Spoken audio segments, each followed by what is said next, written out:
said that. You don't have an intro video. Hello? You don't have an intro video. What kind of 2-bit operation are you running here? Hello? Maybe I need to improve on my skills. Well, We need to hello to record a you video too. We don't get with a you. theme song.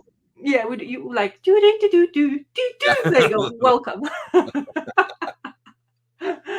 Welcome to this finally back into action. Number Mr. 33. Yes. Yo yo yo yo yo. We're going cool. Anyway. Yeah. So we joined.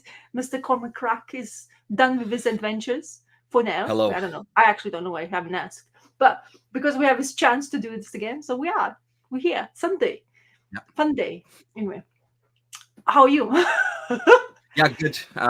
Yeah, I mean, I've got a couple of days off. I have Monday off and I had Friday off, and we're almost done this job, but we've got maybe another, I don't know, it depends on how this next week looks. I've got another week or two of this particular job, but I actually have a weekend, which is really nice because it feels like it's been a couple of weeks since I've had multiple days off in a row. So it's pretty great. Well, then you can catch up with your family, isn't it? And that's the whole point. Yeah, I mean, or just sit my ass on a couch like I did yesterday pretty much the whole day. Did pretty much fuck all. Did you just sit down and just look at the one point for like an hour? I usually do when I'm physically active. Drool a little bit on myself. Because I'm now going to my son's forest school for 2.5 hours, I think, something like that. Oh, so yes, right. Yes. My son gets the forest school for this. Actually, this is the last year for his, but they always need volunteers to participate. So I decided to, succumb to all this asking, because they never have, because, like people needs to make all the stuff, money and blah, blah, blah. But I always wanted to, because it's kind of like ways to understand how my son is in a different environment. Also, I'm get to know the teachers a bit more. So in that way, I can a bit maybe suss out, if things was happening around inside there, and also the classmates. And then you realize how much care and attention when the kids are in the same group and they continuously going through the years together, how vital it is, because they know your quicks and like everything, like how you behave, what's your bad moments, what's your good moments, and how supportive they are to each other, which is actually really, I've seen that with my own eyes, which is what I thought in generally would happen. And I think it's vital for my son to have, that kind of another reassurance, now that he always can look back to them and they always gonna like help him or sort him out, or like something like that. So it's very nice. So yeah, cool. That's great. But the weather. Is it just is it once a week, or is it every day, or? No, it's once a week. It's a specific day. They go. So they have that, like at least a bit of a break from the studies, because they're quite intense. For the year 2, I think they are quite intense. I mean, the math they're calculating for year 2. I don't think I've reached that kind of level of math in my education when I was like that age. Okay. Granted that we start our education much later, as UK does. When I was growing up, I was going year 6/7, stepping to a basically like primary school education. Yeah. Whereas in here, year 4. Yeah. Year 5. It depends on your, like when is your birthday falls, blah, blah, blah. So that's 2 years way earlier than I always thought. So it's kind of like, for me, was a step back. For my husband, was a step back. But, this is how you live in the country, and in the rules and the regulations, you kind of learn in that. Yeah, so, right. But it's intense. Honestly, math, like they showed me some apps and stuff. I'm like, wow, really? Like 7 divided by 7? I was like, jeez. I mean, how do you like 10 to 10, 10 plus 10 is good enough for me, or like we already know 1 multiplied by whatever, that the tables from 1 till 10. It's like, really? Oh no, we're not trying to do that, but we're encouraging it. Right. So that's the words they use, which is like always unsettling. Yeah, to hammer it, repetition, and then it just sticks. And then you just have it memorized, you don't even have to think about it. or if have you ever seen how the Asians teach math? It's very fascinating. It Yeah, is really? completely, absolutely opposite. No memory whatsoever. It's surpassing the. So you have a question, and they found a solution by kind of almost using your five fingers to actually know. Like Hmm. you just have to watch. Like Yep. type in Google Asian teaching math, and it's Okay. absolutely flips completely different the way what you think, like complete like memory, you know, like you used to have those tables on the Yep. wall. I remember clearly I had a timetable. I have to remember all this bloody Yep. things. And still to this day I had always a problem with six and sevens or and Uh, eights, and I always gone wrong with those, and it's yeah. just like the back of my memory. Still Yeah. remember, Yeah. Yeah. like somebody would ask me like eight multiplied by seven, you're like, hey, still in my head I can't. Don't know. That's so Yeah. No. confused. Yeah. It's Me too neither. far, too advanced for me now. Yeah. Anyway, I'm done with that kind of thing. Okay. Yeah. Your turn. um, I got nothing. We went to see. We had so last Monday was a holiday. We went Mm, to see Beetlejuice. holiday. Beetlejuice. We went to see the sequel there. Mm, Um, I'm not the biggest fan, to be honest. oh, really? Okay. I'm I'm a not huge saying that fan of the first one. I've seen it like a million times. I'm not saying that I don't this I'm disliking the thing. I think because it's that horror element and a bit of Yeah. like, you know, it's always a question mark for me how much I can enjoy it.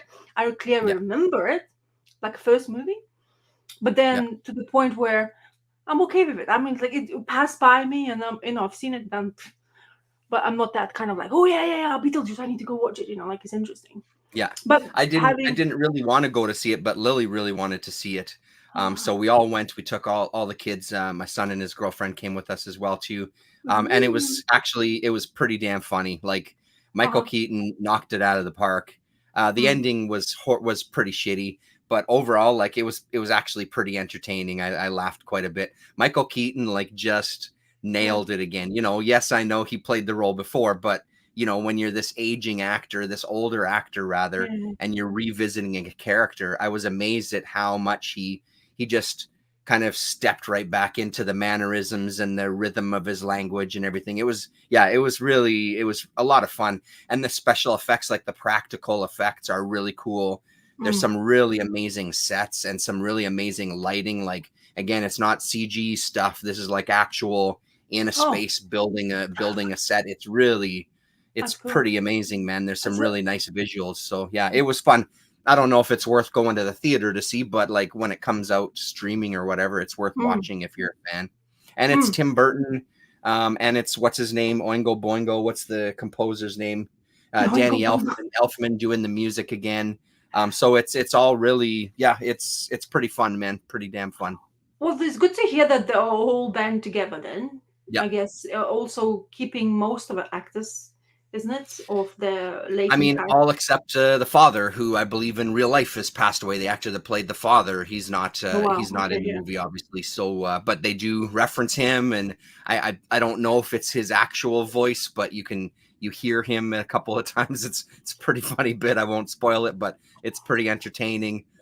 So yeah, but everybody else is back, and then there's some new people as well too. So, what's Mm-hmm. her name? The girl When who played Wednesday, the actress that plays Wednesday, whatever Ortiz her name something, is. isn't it? Sorry. Ortiz is her surname, isn't it? Yeah, Jenna Ortega or Yeah, something like that. yeah, Or yeah, yeah. Ortega or something. There you go. We yeah, got yeah, it. yeah. Between two of us, we Um, managed. Yeah. and then who else was in it? Another babe was in it, and I'm completely forgetting who. Oh, So I'm gonna look it up. so what's the plan with those Beetlejuice stuff? Is it like just one-off thing and that's it? Are we reminding that we exist, or is it something else? No, I think it's just I think they're just bringing it back for this one. Monica Bellucci is in it as well too. Woof, Uh, the dude. absolute stunning babe Monica Bellucci. Willem Dafoe is in it as well. Oh wow, I love Yeah, Willem so Dafoe. yeah, and Willem Dafoe's character is really funny as well too. So I don't know if they're planning to do more, if they're going to do a show. I have no idea. I just think they decided to cash in. Pre Everybody needs money. Before Halloween, let's make more money. Yeah, Yeah, exactly. Yeah, yeah. Remind you what we were, so people can go buy your whatever go buy physical the media. costumes. Yeah, Yeah, it's just funny. Actually, I was seeing that Blu-rays are coming back, especially those in price, which are the 80s, 90s movies, the classics ones, like 80s especially, I think, like Yeah. the ones you have like special edition ones, the Blu-rays, they're fetching quite a big price tag, which Mm. is actually quite interesting. So people are going back to physics. I mean, there's always fatigue to how many places you can actually subscribe to in order to watch stuff. There's Hmm. also random movie you want to watch, let's say old school movie, and I guarantee you it won't be from the platform you actually subscribe to, and you have to go wandering around. So instead of people like, okay, I'm buying physical media, like we went to a charity shop and we found a Harry Potter Blu-rays which we never owned, and we are quite a big fans of watching it. Well, I absolutely love it. I associate Harry Potter with Christmas quite often Yeah, right. because it's like magical and they have the Christmas element that, like those, the great hall and all that stuff. So I always wanted to, but I never like forked up because way just before Christmas when I actually want to watch it, they increased the price of Blu-rays. But now I found like £4 a movie. Mm-hmm. So I was like, okay, that's not costing me nothing, to be honest. Yeah, So yeah, we fetched four of them out of eight, which is what they had in store in that in charity shop there. So I always like it. It's not brand new, which is my own another thing. Like somebody yeah, had it, right. now I'm owning it. So as Hmm. long as I kind of think, you buying all the time all the new stuff is actually quite tiring lately. So am I enjoying Yeah. doing that, especially Well, if you can charity find a thing. deal, it's worth getting the deal. Yeah. Yeah, yeah, yeah. So I'm enjoying. I missed out, speaking of deals, Mm-hmm. on Facebook Marketplace the other Oh, day. Um, uh, what does that mean? the big battle at the Hello 1904 Oh, Comics, the big battle at the end of Harry oh Potter yes, was on yes, right yeah, yeah. We always like like it's very difficult to finish Harry Potter or any kind of like big elongated now. movie Right. things, especially if it's late, like what was collected in the books. All this bullshit with the writer now, all this bullshit with a new TV show apparently coming out. Oh, yeah. Like I really like though that what they did. It's not great at the end of Harry Potter, but I enjoyed it. Like Yeah. I always want to go back. And actually, first four movies is also always my favorite because they're quite long things. You can stretch to watch almost eight movies for that because eight movies is like two parts of the right at the end, isn't it? There's definitely Hollows. I don't remember. I'm not like Yeah. super. Yeah. Yeah. Anyway, so yeah. So go on, deal who you missed out on. Um, so there was a deal on Facebook Marketplace. Yeah. It was the first seven. They were Uh, later printings, but they were the first seven Usagi Yojimbo, the Fantagraphics ones, the 7 volumes, or not the first seven because there's 7 volumes of it, for $40 Canadian. And I missed it. I sent the guy a message. Turns out it was a guy that I know from like the comics group. I just missed it. I just missed getting them. So I was really kind of annoyed at that because it's like, oh, we just happened to be reading this, and here it is popping up, all 7 volumes. We actually ended up buying. We found a great deal for books 2 and 3 oh, did you? on Facebook. So we got Jeez. number 3 is upstairs because we're still reading it, but we finished book 2, Oof. the 2 volumes, for $5 American, plus I think $20. It was about $20 shipping, so that's where they get you. But still, it was a really good deal to get Oh, 2 of the yeah. volumes. They're in excellent shape. Like Yeah. they've been read for sure, but they're not trashed. Mm. So that was a really really good score. So now we're keeping our eyes out for 4 and 5 are the only ones that we need left now. So those are the only ones we have left to kind of pick up. But it was too good of a deal, and I just missed it, unfortunately, because I would have just given that set to Lillian and then worked on these early editions for myself, so she could have had that in her library. So, but we're still absolutely loving it. We were reading some last night, and there was 2 stories that almost brought us both to tears back to back that were just so goddamn touching that Uh, it's like, oh my God. And we'd already read a lot. I'm like, we have to leave it there. Like, we can't read another one. You got to go to bed, because we mm. were just reading it. She's like, it was so sad though. I'm like, I know. We'll read some more tomorrow, and hopefully it'll be on an upswing. So yeah, it's been fun. As 4K, yeah, I didn't even know it existed. I guess 4K is always should be in Yeah, existence, but yeah, I didn't. everything's getting the 4K upgrade. Yeah, Blu-ray is good at enough our for me. I local. mean, yeah, go on. Yeah, I agree.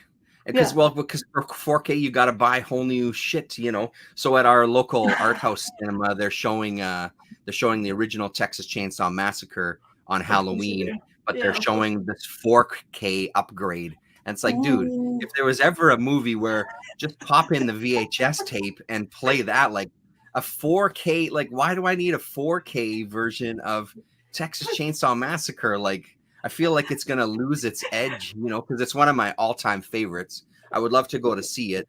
Um, it's a class for me How personally. It's much? an absolute classic, but it should be grainy and shitty. You know, it doesn't need to be crystal clear. How much is the ticket price ticket? I actually, me and my son, last time we went to this festival. We ended up Uh-huh. buying a pass, so I still have like, Wow, I wow. can still see like 8 movies for free based on that pass. So it'll be free for me to Yes. get in. So And go. then that Mhm. theater anyway is pretty cheap. I don't remember how much it is for a ticket, Yeah. but it's Yeah. it's it's pretty cheap because it's a very small little theater. So, but yeah, I still have a bunch for free that I can see. So maybe Jason, that the massacre movie, you don't need magnifying glass anymore. It's just gonna be popping right in your eye. Yeah, yeah, which is crazy, man. So I don't It's think. still like I watched it with my son earlier this year, and Um, it's still mhm. after like 51 years old, still scares the shit out of me. It had such an impact on me at such a young age that is hard to kind of separate. My Yeah. son was like, "Yeah, it was good. It was kind of silly at parts, you know, like it didn't have the same effect on him because he's seeing it at a much different time, a much different Yes. era.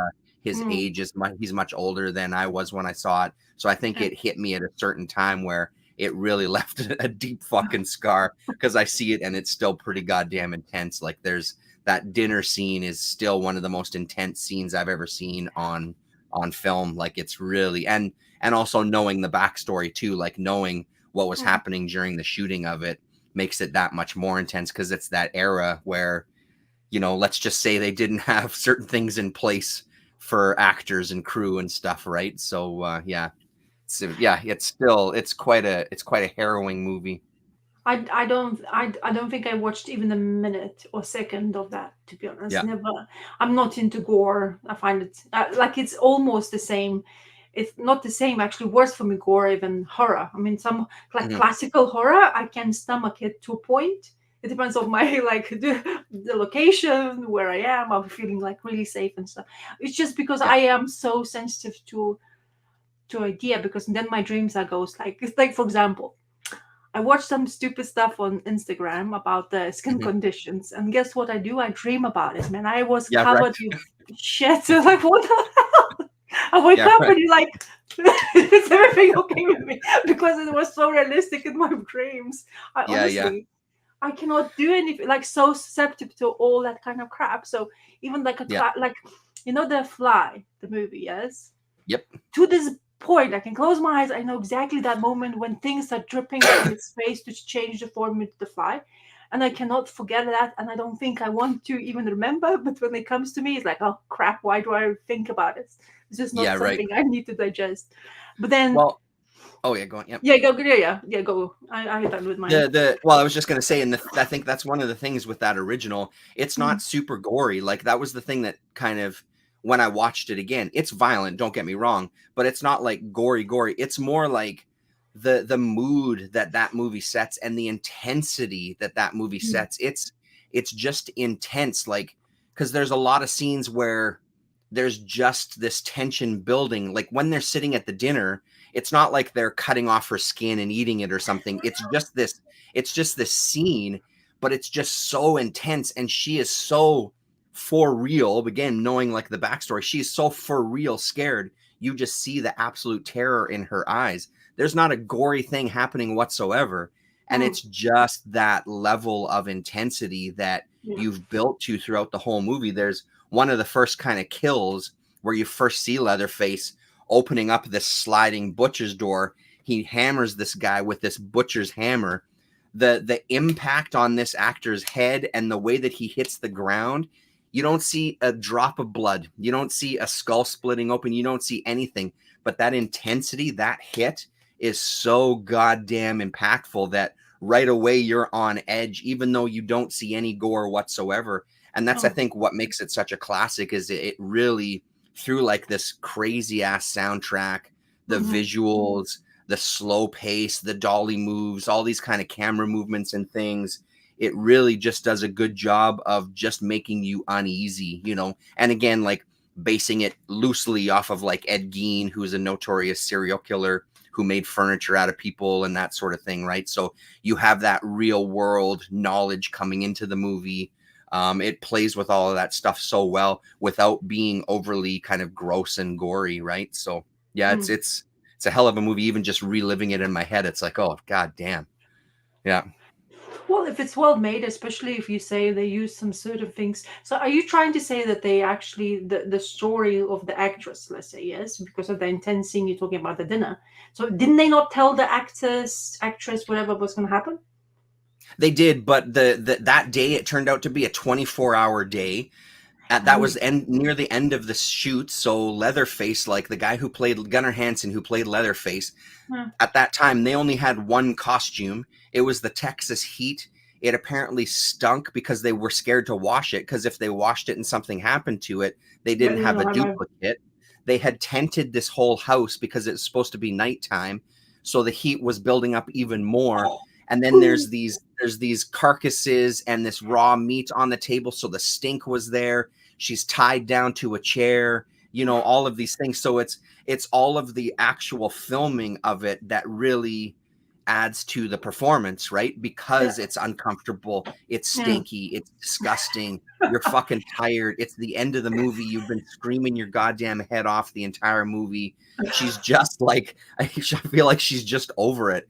And the iconic last scene where she kind of, you know, spoiler on a 1970s movie, where she gets away and she's laughing hysterically. You can see like this woman is, she's gone, like she is twisted. She's now gone to insanity, and that laughing and that her eyes, like she's such an expressive actress. Like Mm, everything in that movie is in her eyes, and it just feels like she's really going through something in that movie. And when she drives away on the truck as that last scene, you can just see this joy of like, oh my God, I can't believe it's over. But also like, I am so fucking traumatized by that experience. I'm never going to be the same person again. Right. Like it's really, really incredible. And again, that era of filmmaking, they just did all sorts of yeah. dangerous and shitty, crazy things to people, you know, so I bet stuntmen's jobs was particularly troublesome. You unbelievable. Yeah. know?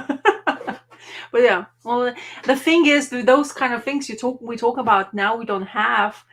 Is it as entertaining as and appealing to us that we know that there's something else to help with this stuff like this, you know, like all the CG stuff and all that Yeah. extra, you know, like you don't have to be in the air anymore, or you know, all the stunt stuff like Jackie Chan's movie, like talking about that guy who basically broke his every single part of his body just Yeah. because he wanted to be in action. There's no, because nobody could do, I mean, they could do what he can, but don't have the timing right or anything. You know, it's just so fascinating to hear those kind of things.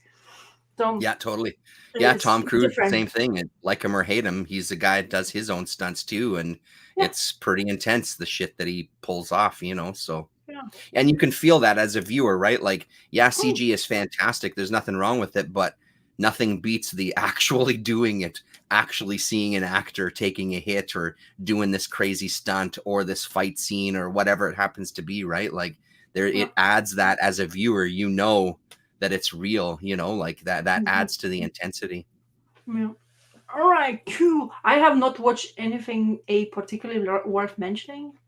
Mhm. Like I don't have Disney, so I haven't watched that new Witch TV show. Have you watched the new Witch TV I show? don't even know. Oh, the Marvel thing, the Agatha, isn't it Agatha? yeah, I haven't seen it. No, I know about it, but I haven't watched it. No. So I've not watched it. I heard something uproar and good, I hear some whispers, but I don't really get intentionally looking at them because it Mhm. can be quite a bit of a spoilers. But I don't have Disney. I don't want to even get that deal they had, Yeah. which basically gives you for very cheap for a couple of months, but you have to watch ads, which is no, you try to avoid them at all Yeah. costs if it's possible. So All I I've know is that Andor season 2 has been pushed again to 2025. So it was supposed to come out around Christmas time, 2024. mm, Originally, it was supposed to be out already, but so it got pushed once. Now it's been pushed again to 2025. making me nervous, making me Mm-hmm. nervous. I desperately want to see that show, but with all these pushes, it makes me nervous of what the fuck is going on, man. I I think hope they that are. hope there's not too much of a fight happening. I think they are doing quite a lot of cancellations. Disney now. I Oh mean, I yeah, don't know really? what's going on with them, but Star Wars wise, I think there's some other cancellations. Mm. Ooh, have you guys watched a Penguin on HBO Max?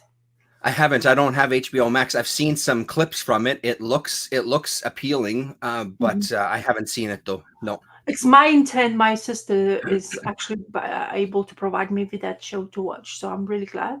But I'm never like I go. We are very much into Slow Horses, another TV show. Keep Yeah. on talking about.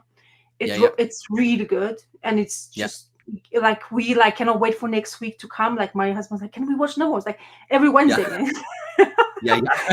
And there is this very relaxed Bat Monkey on Apple Yeah. TV once again. It's with Vaughn, the guy. What is it? Vince Vaughn? Vince Vaughn? Oh, okay. Yeah. The Yeah. tall dude. Yeah. Like yeah. So he is their main character. It's very much like your based in Miami. It feels very much like your like 70s detective kind of type show vibe to it, as but Mhm. placed in, of course, the modern age era. But it's really intriguing, to be honest. It's kind of silly, but moments is quite frustrating because the acting is actually quite bad because I mean quite good because of they are really bad characters and you're like frustrated by them. You're like, Uh-huh. I mean, I know you're dumb, but are you that dumb? Like you kind of question that while you're watching this.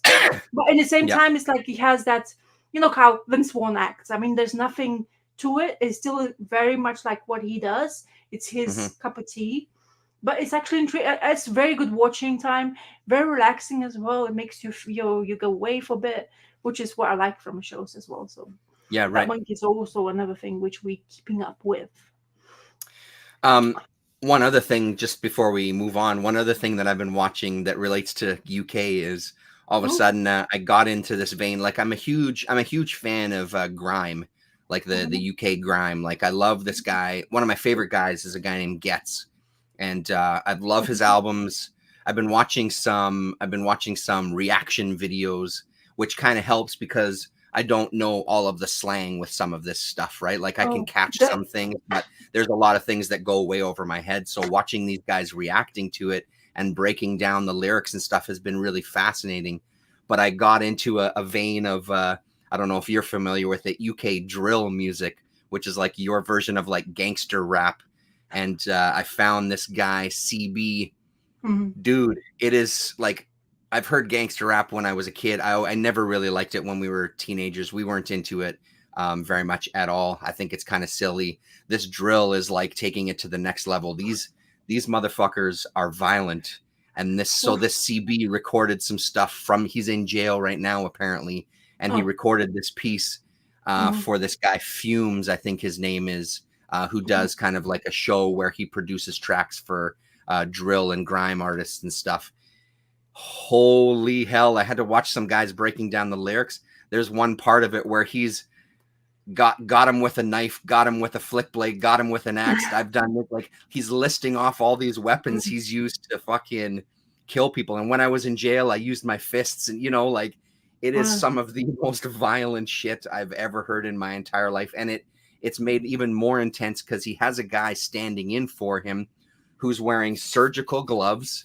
He's wearing jacket, so you can't uh, see him. He's wearing a mask, of and he's course. wearing a blue bandana, and he's got a blue bandana on the microphone. Obviously, there's like Crips and Bloods kind of action happening there. He's from the 7th District or something like that against the 6th, yada, yada, yada. There's all this history that I just don't know about, but Mm.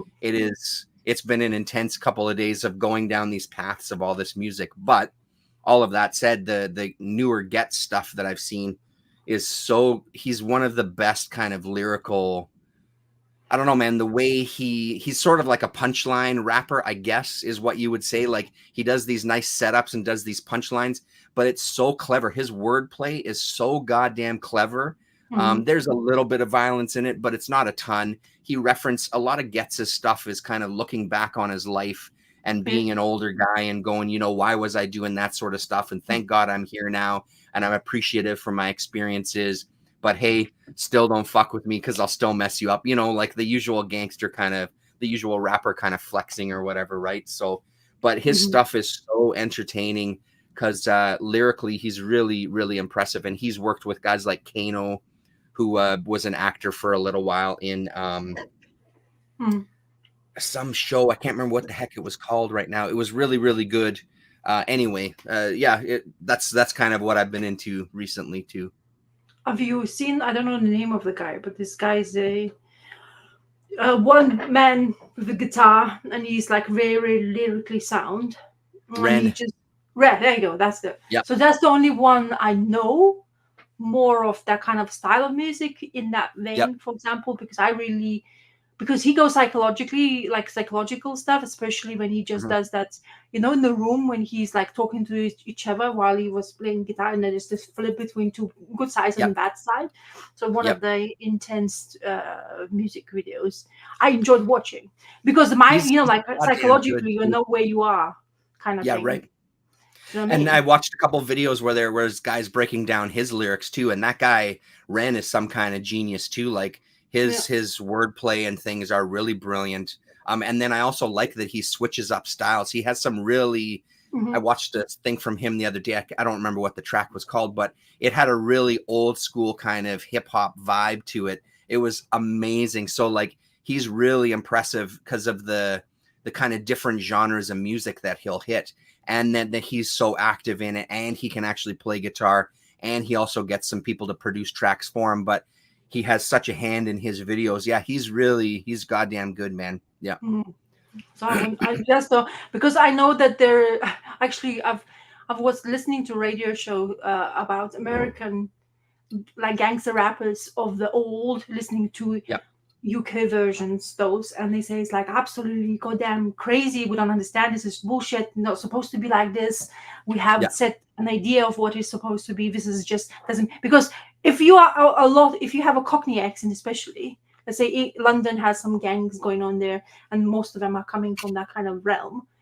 Some of the stuff I can't even comprehend what yeah. the hell they Right. are talking about, because Yeah, I don't understand the one word yeah. to, because there's like all sorts of like the gangs words they use some sort of things like you're like it's like Their slang is unbelievable. Yeah. yes. Well, and I think the other thing that happens is like over in North America, you have these gangster rappers who are shooting at people, which you can do from a distance. The thing that happens with a lot of these grime artists is they use like knives and will stab. So I mean, that's a whole different level of badass. Like Yeah. you're right up against somebody, you're looking someone in their eye as you're Mm. doing this shit. And CB for like violent lyrics, he had one lyric in his fumes thing where it's like the streets aren't fair. I'm even coming for your kids. Like I'll get through you to your kids.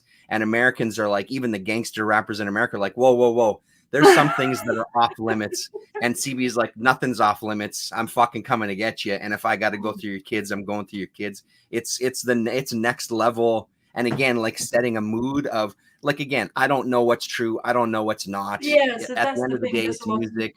He is yeah. in jail, but it could be for anything. I don't know. I think it's for like waving a shotgun at some cops or something in it as he was getting chased or something like that, right? Yeah, So yeah. it all could be stories. What do I know? But again, it's about the mood that's set when you Mhm. see a guy where you can't see even like what color his skin is, and he's wearing Yes. fucking surgical gloves. Like Yeah. that's next level intensity that it just is kind of off the charts. Anyway, But then don't forget, that's the thing what's happening now lately. The knife crimes are extreme in this country. yeah, I mean, London in particular now, I mean, honestly, I don't want to, like, I'm so glad it's been like, what, maybe 9 years now I have not lived in London, but honestly, I already found some areas where you shouldn't go hmm, because of where you are, like, just because you don't never know who you're going to come upon, across, and then you might be get in trouble for no reason because they didn't like the way yeah, you look or something like that. But now it's in an even more level. So imagine having kids to bring up there. I don't know why they hmm, do that, but there's quite a few things happening in that place. And knives are particularly like, you used to be able to buy a knife anywhere, honestly. yeah, hmm, Now it's more supposedly much more a difficult task to do, especially if you're younger age. But you can surpass that. I mean, there's a ways to get hold of that. So absolutely. and Hell, it's man, just there's ways to make your own like blades. You know what I mean? Like you don't I even need to know. buy something. You know. Well, the thing is, they become a forge. They have their own forge. Like if you want to go Hmm. extreme to that level, But then the kids are dying, like 12, 11 year Yeah. olds. That kind of age where you're not supposed to be around that kind of things, but you entered to that level of gangs because where you live, your Yeah. conditions, so you'll get into those high rises, those buildings where they had that fire, and that's the Hmm. typical places where most likely you have somebody around in that kind of place. So Hmm. Well, that documentary we saw about the world's strictest headmistress, who's mm, based out of London, like that's one thing she says in that documentary. She's like, you might find this kind of stuff entertaining as yeah. an outsider, but I'm telling you, the kids that I teach, Mm, this has a real world effect on them. So I don't want to hear that it's entertainment in this. I'm seeing the actual repercussions of this lifestyle and this kind of music represented and how it affects the kids coming to my school. So she doesn't have any time for it, and completely understandably so. yeah. But it's all that perspective, right? Like, and I'm way outside it, so it's Mm. seeing it from like a way far away, and it's intense to me. I can't even imagine what it's like on the ground, you know. So Well, once the biggest and the worst thing happened so far in the news of at least whatever I try to listen or I can hear because of the radio is on, is that a 14-year-old kid goes into a dance group club and mhm, stabs like the 6 years old girls, and three of them dead, another one is very injured. So, and why he did that, nobody, of course, going to disclose it because it's underage. But then you mm, find out some other information that he was like in BBC, like kids shows, and he was there, plastered in the face. What's behind mhm, that? What's implementing him just to randomly go? Because apparently he was not even known in the area, so he just randomly picked one and went right, for it. So right, that's what happens in here sometimes. But yeah, like crazy, violence, and I can't unfortunately escape it. yeah, Okay, totally. done with that Anyway, myth. yeah, yeah, yeah. Let's do some happy stuff. Total sidetrack. Yes. I'll show you what I haven't read yet because I picked up quite a few um, books from library Oh, that I sweet. haven't had a checked to read.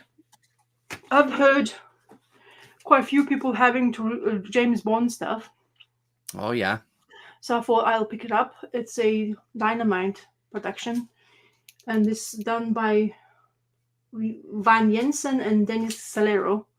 So I know I've been hearing quite a few things like there's new Bond actual single copies, but I saw this one. I said why not? I'll check it out. Right, really nicely cover, and the art style is. Oh, I can do this. Can I? There you go. So yeah, really cool art style. I'm not. I actually even have my husband got hold of it like an old school DVD box set of every 007 movie, you Nice. know. So we have that. So I could go and watch. Actually, sometimes you want to watch something, and that's actually quite good to have it. So anyway, Hmm. so I'll let you know when I read it. That's cool. My dad Well, was a huge James Bond fan, so we saw tons of those movies growing up. Like he was an enormous fan. you have your favorite Bond? Myself, I mean, I don't have a favorite. I wasn't as into it as he. I'm partial to Roger Moore but I only feel like those are the ones because those are the ones that I would have seen first. Hmm. But nothing wrong with any of the other Bonds that I've seen. I don't really have a strong opinion on any of them, to be honest. So I only Roger Moore for me is more a saint than Bond.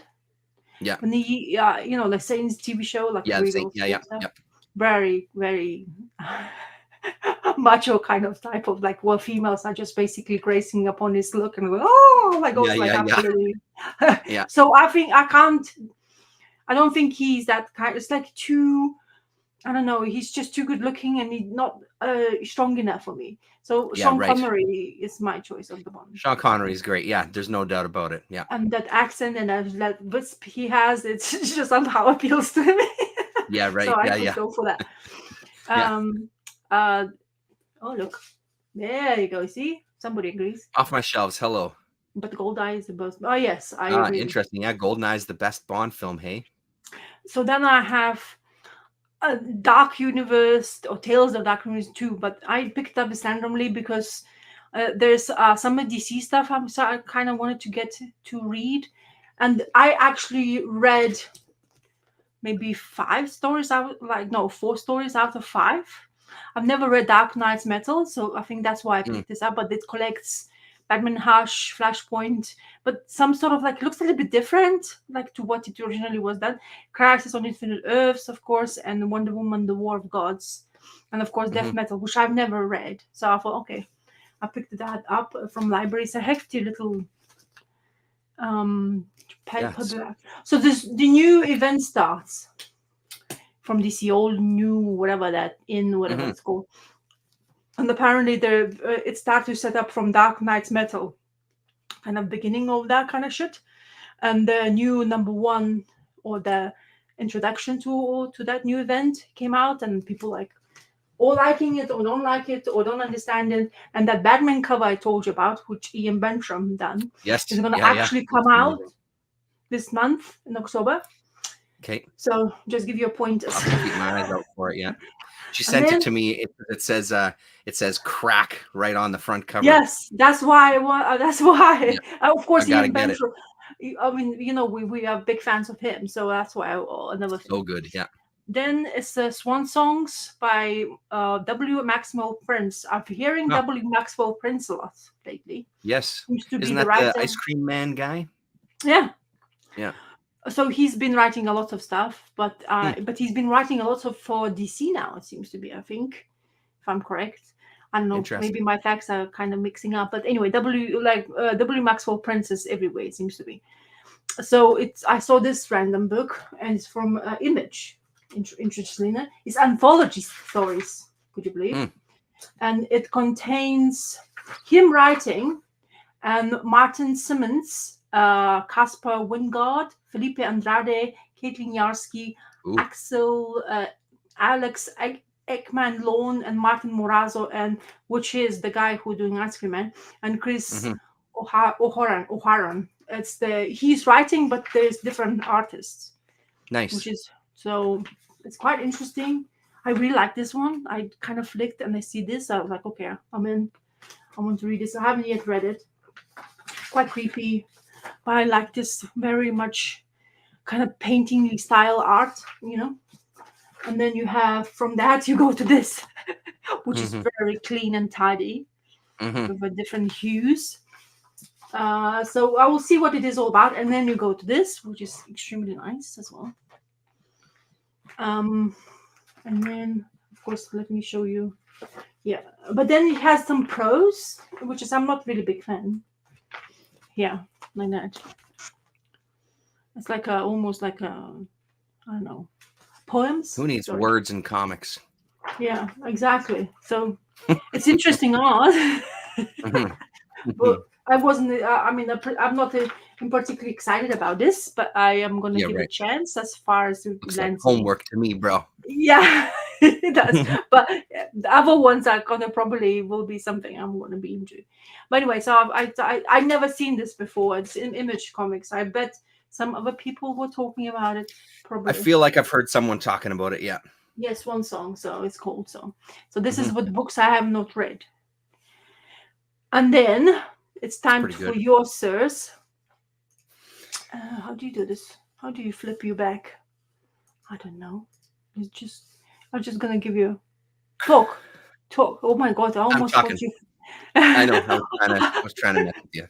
It worked. So It I'm worked. I in was a already surprised. sort of the same boat. I Oof. picked this up yesterday. We went Nice. to the first Saturday of the month. This place, Red River Books. They Mm-hmm. have a second floor, and on first Saturday of every month, it's Yes. open, and you can Mm. go up and dig up there. This wasn't up there. It was kind of they have a new kind of graphic novel section where they Mm-hmm. stuff that they've just gotten in. People trade in there quite a bit. So this was there. It was $20, but it's Oof. in brand new condition. And when this came out, it was $50 Canadian. Oof. So for $20, I figured it was a good deal. I've started reading it. It's going to be super fun. It collects two different graphic novels, I think, two different collections. Mm-hmm. Um, Bizarro World and Bizarro Comics maybe were the two that it collects.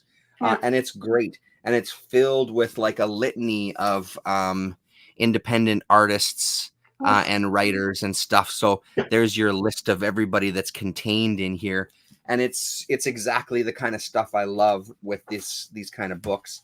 So we start off. Let's see. Here we go. There's kind of the list of all the stories and all Oh the yeah. the credits in there. So we got like just to name some artists. Um, Evan Dorkin. Gilbert Hernandez, yeah, Evan Dorkin is in there. Tony Millionaire is in here. Craig Thompson is in here. Sam Henderson is in here. Oh. All sorts of people. Dylan Horrocks is in here. Dave Cooper, my man Dave Cooper, Mhm. Hunt Emerson, etc., etc. Oh. I was so impressed with the Tony Millionaire. The Tony Millionaire does a Batman story. Tony Millionaire does like Sock Monkey and things like that. Mhm. I loved.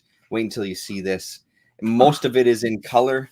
Tony Millionaire gives us a Batman in kind of like sepia paper and black and white, and it's so goddamn cool. Like it's really, and they're all kind of mildly humorous stories. You know what I mean? Like I feel like there's some of this stuff that's a little too in jokey. For me, I just Oh. don't have that knowledge Dude. of the DC lore, but I love. I would love to see a longer Tony Millionaire Batman book. Yeah. So the basic premise is Mr. Mitsaplex Oh yes. has Mr. an Mixer. entity that's going to destroy his world, and he's named as the leader of his plan of his universe or dimension, and all the other leaders take off Oh, as that's a beautiful. very Jack Kirby looking Mhm. character called A comes, and he's going to destroy the planet.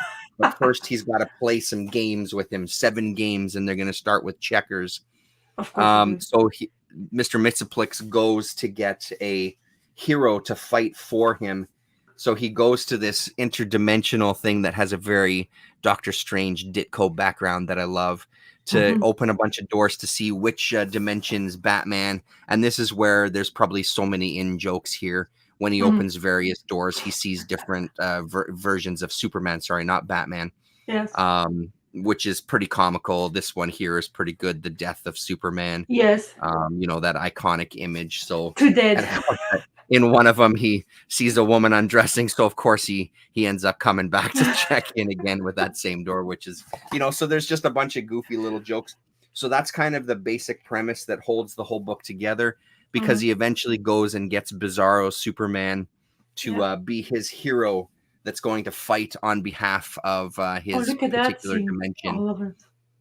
This is And looking good, man. Bizarro. Sorry, When what's is that? it? When is it published?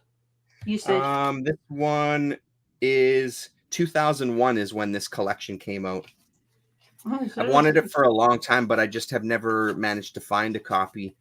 So Bizarro Superman doesn't know anything about being a superhero, so he takes him to the internet to kind of learn about what superheroes are, and he decides that the best way, we get these little inserts as well too, which is really great. I can't remember the name of this particular artist here, but Hernandez is here. Gilbert Hernandez is right here doing a double page, which is really great, with the Spectre with a kick me sign on his back. Oh, love it. So the basic idea is Bizarro figures he's going to beat this guy by making comics, and that's sort of the thread that holds the rest of the book together. Yeah. So the rest of the stories are kind of Bizarro created comics is the kind of idea behind it. So I've read the first few. They're pretty good. It's great to see the different art, the different takes on things. Yeah. It's very kind of Mad Magazine feeling at times, which isn't a bad thing. I was a big fan of Mad Magazine growing up, but some really colorful, cartoony art. Bill Ray is in here, as well as Cool. just Dean Haspel, not this story, the next one here. Kyle Baker is in here as well too, and this is a pretty fun, mostly silent story. It's a babysitter coming to babysit a baby Superman, and kind of the as Martha as they want to get the hell away. So Letitia Lerner, Superman's babysitter, So they want to get away for the night. And of Yeah. course, she just has a whole bunch of disasters happening as he's flying around and all sorts of things. But Kyle Baker is such a great artist. The energy in the panels is really phenomenal. Like as usual, it's so close to it borderlines on animation so often because his Mhm. movement and the way he poses figures and stuff is so much fun. And when he breaks down a page like this, you get that animated feel. So it's one of those that's closer to a moving image as opposed to comics. And his Yeah. coloring is always super great too. So Mm. yeah, really, like I said, I'm only that much in. That was the last story that I read, but it's so much fun. Well worth checking out. I'll show you the Dave Cooper stuff because it's Yep. Yep. Yep. later era Dave Cooper, and I'm a huge fan. If you've watched my channel, here we go. This is Dave Cooper. I just Jesus. love his style so much. Look at that So Wonder Woman. great. Yeah, Look at those thighs, man. I know. Yeah, they're all kind of short and chubby, which is pretty great. But his faces are so great. Mm. Everybody always seems pretty pleased with themselves and pretty happy. So So instead of Lasso yeah, I'm of looking Truth, forward to she digging through just this. Oh, that's Bizarro. um, instead of Lasso of Truth, she just threw her bikini at the Yeah, aliens. yeah. Well, that's really nice. But so, how come you picked? Did it appeal to you before? So you were well Yep, aware I've of known this about book it for a before. long time, and Oh, it's okay. just one of those things that's been on my radar, and I've just Hmm. never found a copy. It feels like it's one of those books that people who have it, they're not getting rid of it, so I've never seen it. I've seen a soft cover of one of them, but it's nice to have this hardcover that collects both the volumes. I Hmm. don't know if it originally was out as like a single issue miniseries and then got collected in trade paperback and then put in this format. I'm not really sure, but that kind of stuff, like the Strange Tales volume that I have with like all the independent and underground artists that are in it, that Marvel did 2 3 issue miniseries of, is so great. Like Pete Bagg and people like that. Hernandez brothers are in there as well too. That kind Hmm. of stuff is so much fun. I love when these bigger companies give these characters and just let people go nuts. Like the Treehouse of Horror, there's an issue of that. The Simpsons stuff, that it's a lot of like Will Sweeney and a lot of independent cartoonists that take over that property for an issue or two. That kind of stuff is a lot of fun. Hmm. Get those guys paid, get them a little bit of a beefier paycheck. Okay, so the one thing I read were from library, which I picked up. I don't know why. I honestly, this is not the subject I want to read whatsoever. But this Ooh, is called Lost Soldiers. It's Image once again. that's a But great when, cover. I don't know why, but you can tell me why I'm so Alice Scott is the name I got. So he's a Uh-huh. writer of the story, but somehow because of his name, it sprung me to. Okay, it's interesting. Okay, I'll tell you why I want it. I once again flipped through it and I saw art like this, which is I like it, but the subject, okay, the subject is my problem.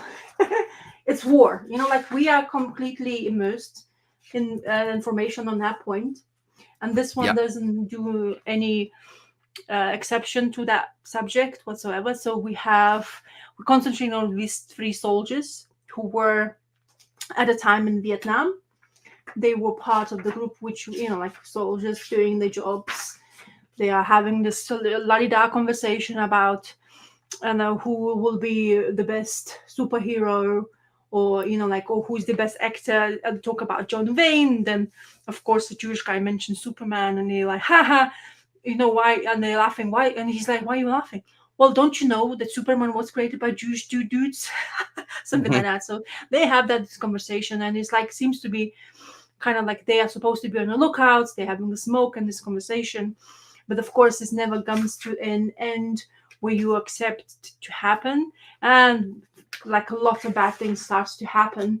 At the beginning I was not sure where the story wanted to take. It wasn't really self-explanatory, so at the beginning, so it just started with them conversation, then we dropped in this kind of like conference room or slash points where they're gonna do what they're gonna do, where to go, the guns and all that stuff.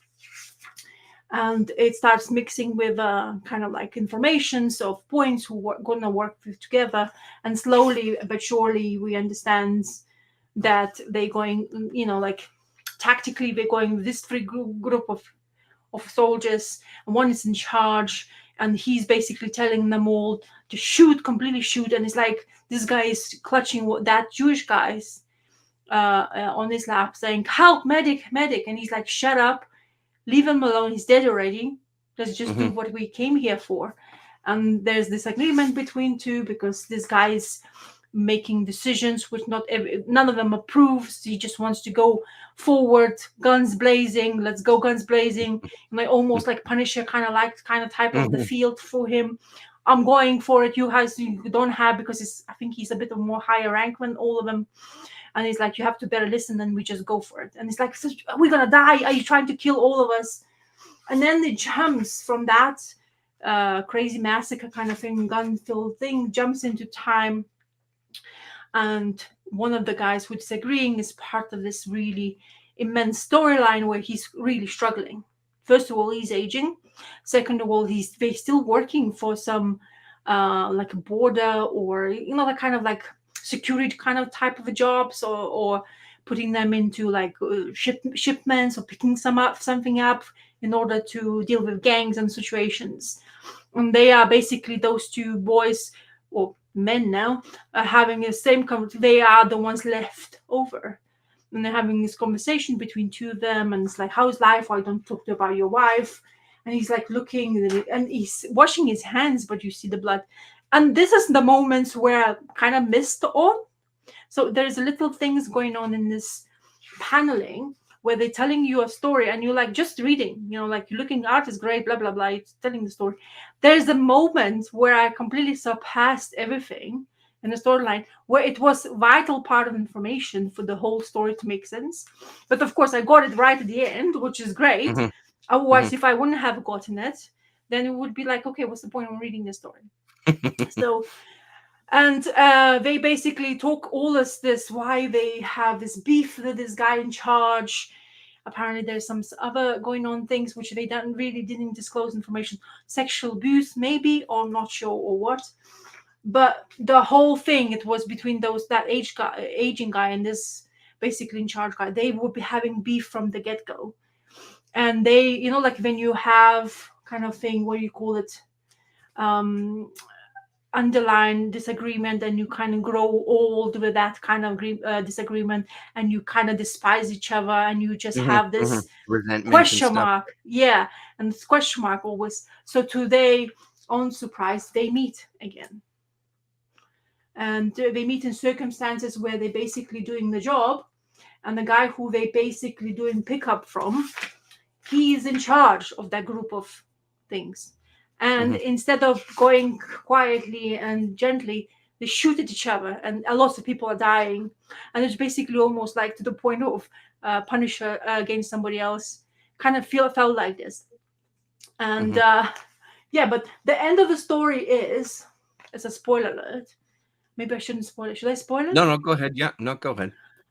He murdered his family. Mm. So he's absolutely completely deranged. He had such a PTSD that he couldn't completely comprehend from where he's at now at the moment, where he's supposed to have a wife and a child, to this day and age, but still feels like he's in a Vietnam, that he still has this mission he wants to achieve. And there's this beating between two of them where he basically kind of won, but then he got caught. Anyway, so yeah, it's kind of intriguing information. And that little thing, the information which I missed, is about him actually murdering the wife and children. Because there's one panel in here where he shows his garden, and I don't know if I don't think I'm gonna be able to find. Um, yeah, I can't find it. But there in that panel, you kind of clearly see how bad he's kind of like, because he's been in fights all the time, and this is the aftermath. After he's been fighting and shooting himself, and somehow manages still to survive. So it's a very intriguing storyline. Crazy. Yeah, it seems I kind of dig the sound of that. It looks pretty good too. Honestly, it's I probably, like, you have some other, like, ideas of what you're reading. All of us make our own kind of story and what we understand. But this art it grown on me more and more. The action scenes are really good. The color schemes. It doesn't feel. It's more like working of the emotions of PTSD surviving soldier veteran Hmm. who is basically been jumped back into life. Forget whatever you have, but you can't forget ever. You hear Hmm. that's those stories in news, you hear all of this stuff, like whoever went into become a soldier, it has, and that's the panel I chose of because I really like the way it been put together. Hmm. I really like. I mean, I'm as I say, artist is to give you Luca Casalanguida is the artist. And Heather Marie Lawrence Moore is colorist. And as I say, Alice Scott is the writer. So Lost Soldiers, if you guys want to Yeah, grab pretty this great. on the library image. And it was published in 20, like very small letters, 2021. So yeah, intriguing, Yeah, very sweet. good. But as I say, not my favorite subject, but I know how Yeah, no, or for sure. why Yeah. I managed. I still go. I was like, yeah, I know. I read it first because you know what it is. I read kind of the stuff which I'm not sure about first because I know I'm going to read some other good stuff I already know Yeah, about. yeah. So if Yeah. that sucks, I can also go back to the something safe and Yeah, then you're nice and not that's not the enjoyable. last thing in your head. Yeah, yeah. Yes, exactly. So you can get Yeah. distracted. Yeah, Hmm. very good actually. Um, Oh what yeah, can I your turn. talk about? Fun. I mean, I think I have a lot of stuff here that I was kind of waiting till we chatted to Oh, talk I about. mean we So why don't can. we? Yeah, do you Yeah. want to jump into that stuff? Why don't we start Oh off yeah, you strong? caught up. Yeah, go on. Because I did. I'm you're gonna show your. How do you? If I do this, then do I click? Oh no, Um, no. Okay, let's just put you on the big screen. yeah. Oh, okay. No, because I Um, don't have the book on hand, so that's why. oh, okay. Yeah, you don't have it close. Yeah. Yeah, So there's a couple of things in here. go on. One of them, I feel like it's a bit of a link into the Little Bird universe Oh, there you when go. that eyeball guy reveals himself, Uh and huh. I'm pretty sure that's the same character who's in the Little Bird, where Okay, he's cool. this old man now with a beard, and he's this lumberjack because he's got that Canadian, he's Yes. got the maple leaf on his chest. I'm pretty sure that's that same character. So again, going back to the idea of like, I really need to reread Little Bird Mm-hmm. to kind of like get the whole story in one. I mean, I don't have too much to say about it. I feel like it's just saying so many of the same things repeatedly. Mm-hmm. It's gorgeous and I fucking love it. Yep. And I don't know how many issues are left, but I kind of don't want it to end anytime soon. Yeah. The True. what's there's a comic seller, the comic art original art seller whose name I'm Yes, you. forgetting We were right now. talking last time. Yeah. Yeah, he's has a bunch of stuff coming from Bertram, some Uh-huh. pages and things. And actually flipping through this, I'm afraid you're going to have to fill in some of the blanks because I'm not quite remembering what the hell happened this time. I know that this axe guy gets kind of almost sacrificed there at the end, which Yes. then puts the question of like, well, is that the same character that appears in Little Bird? Am I Yeah. missing something? So with this stuff, I feel like I just have so many questions with Mm-hmm. this stuff, even though it makes some things clearer. We get a little more kind of backstory on the kid and the group that wants him, that they've kind of created him. We get a little bit of information on our main character that I don't know if I read it right or my memory is serving me correctly, but it almost feels like, is he a construct? Is he even a real person? Or Yeah. is Yeah. he something that's kind of, are we in the internet in this world here? Like, are we in some reality where nothing we're seeing kind of exists in the real world? Is kind of the impression I was left with by the end of it. Correct me if I'm wrong about that, but that's Yeah. kind of some of the ideas that I was left with this. But Yeah. I Yeah. do feel like it's really picking up steam and we're getting some more answers. But again, the whole thing is still a bit of a mystery to me. It's still a bit of a puzzle, which I'm totally fine with. It just gets me more involved in wanting to kind of sit and reread everything again, right? So, but I mean, it's still one of the strongest books of the year, without a doubt. Not that I read a ton of new books, but out of Yeah. the new books that I'm picking up, that one to me is right up there. I think there is some sort of question marks for me, as I keep on telling you beforehand. Little Bird is really, I don't know why, but it's not sinking in my head. I remember clearly I've read it because I picked it from library. And then sometimes, when you read a lot, somehow when you read it in one chunk, and I think this is where tell you the last time we were speaking about precious metal, reading the monthlies is much easier to you comprehend the storyline when you just jump the whole thing, or you just digest the whole thing in one moment, which Yeah. is so much more information you can actually retain. So I'm not really sure about that guy. That revelation of him being inside. Actually, you never thought that actually there's a human being inside. I actually thought it's Mhm. just an entity or one of the constructs they Mhm. have had. So, but in general, I say I absolutely love reading it. It Yeah. is much more brain thing going on. Maybe you need to think, or maybe you need to reread, and I think it does lends to it. I think it's always would be better to just go back and read it all, because I remember reading them two issues together, and I was like, "Ooh!" I was so excited about it.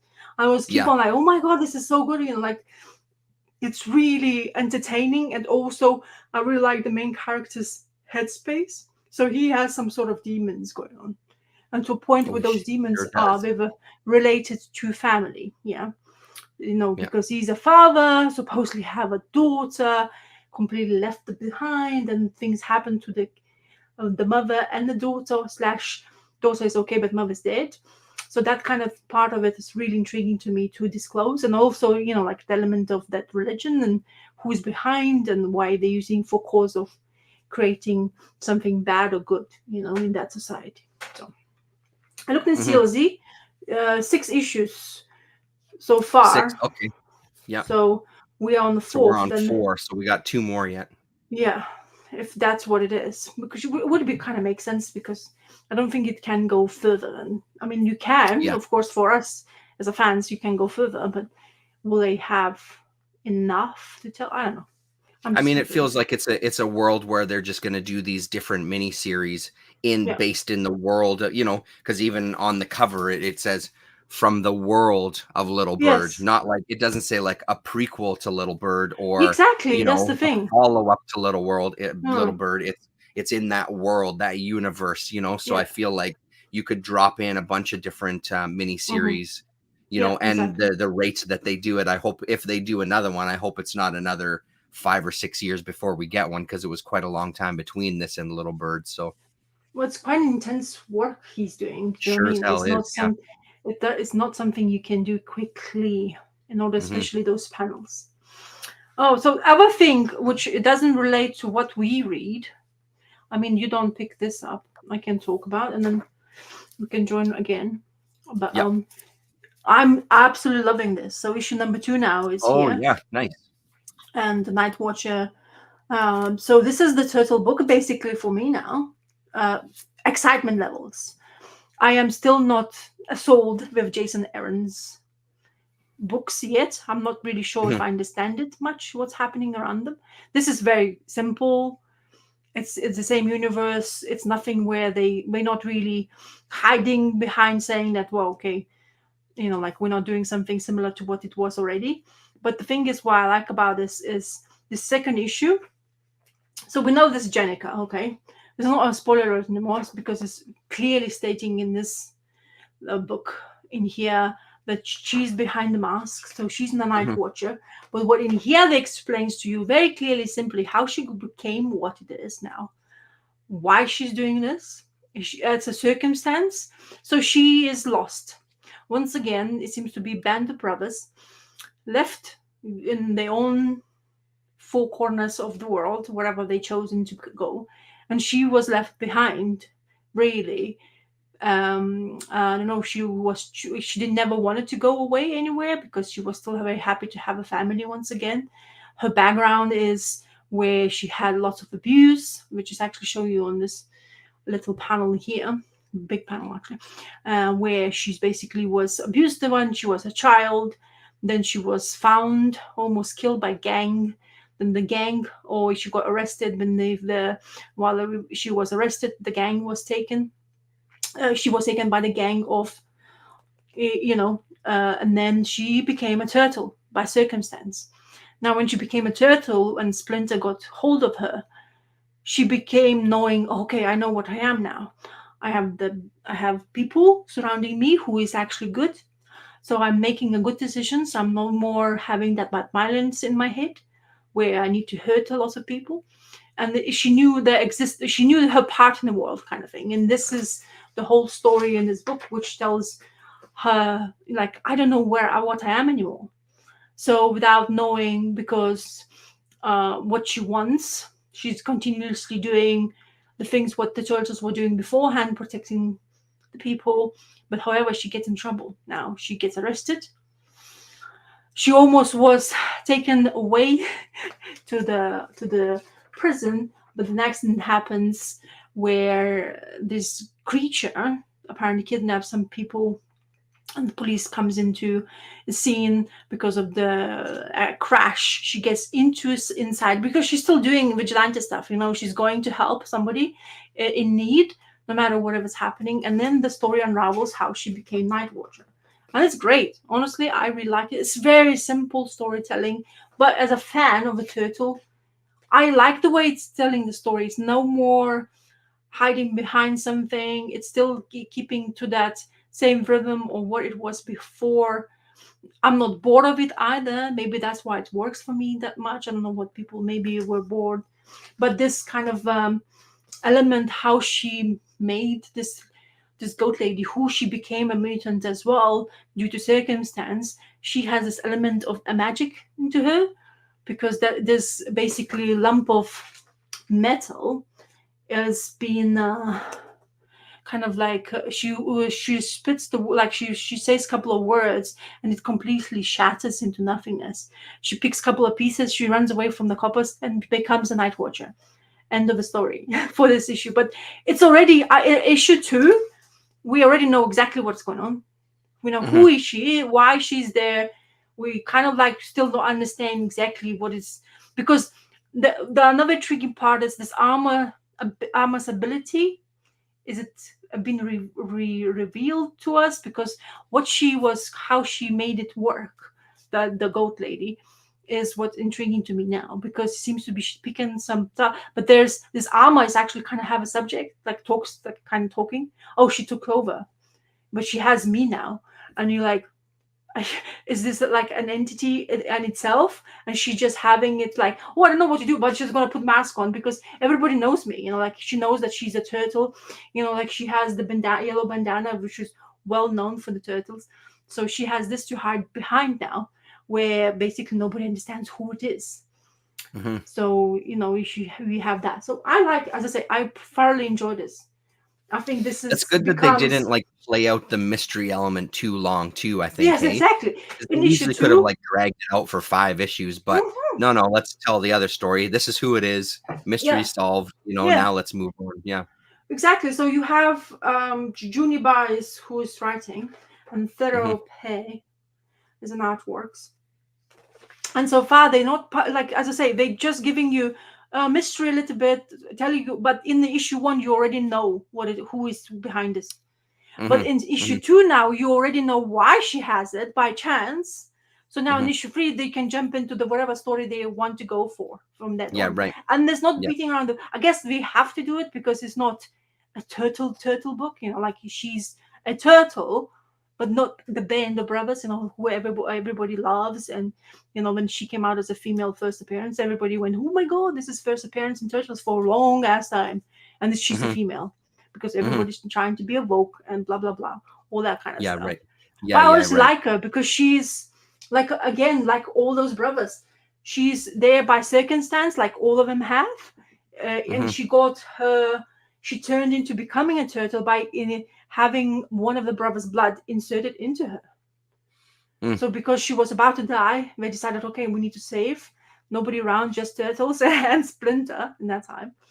Okay, let's pump the blood. And then because they still had mutations, somehow by things she turned into turtle. And imagine that you Mm, wake up in the hospital, you look at yourself in the mirror like, what the hell I'm looking at now? yeah, right. I mean, so So do you think that that's part of the reason why this one appeals to you more than like the Jason Aaron one? Because this feels like it's a kind of continuation on the stuff that it you were does. reading. You know what I mean? Whereas the Jason Aaron one is almost like, hey, we're starting almost, I mean, Oh, almost feels like we're starting all over again, you know? it's not that. I mean, I'm intrigued to see what they can do with her as a only character for now. I don't think this is Yeah. gonna last very long, to be quite honest with you. But I'm enjoying to see that she wasn't left behind. First of all, Hmm. because when you end such a big thing like Turtles run of 150 issues, with Yeah. creating so many characters, and then now we have another book which I don't pick up because there's like there's police issue whatever. But as a fan for the Turtles to what it was before, this is lends to itself really easily. So I'm not lost. I still know her who she is. She's there like what she was beforehand.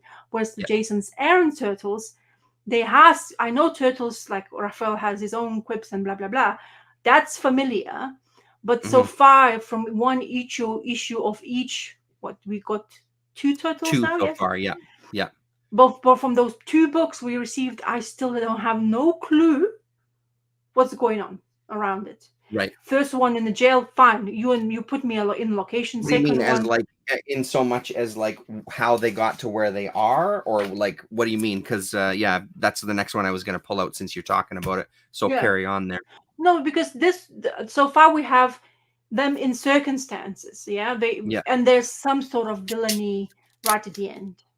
Right. I'm Yeah. talking when you get the night watcher, we got her straight away, Yeah. and Yeah. she was the plain simply a theme thing of the character, completely concentrating on her, and we don't need to even have her villains yet. We don't even know there Right. is just Right. people or bad people around is the villain for her. Yes.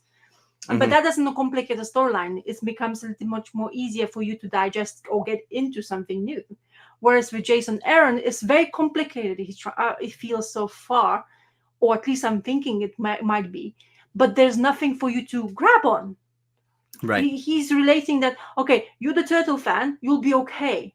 Because we're just gonna give you a story of a turtle you'll be missing for a couple of months, yeah?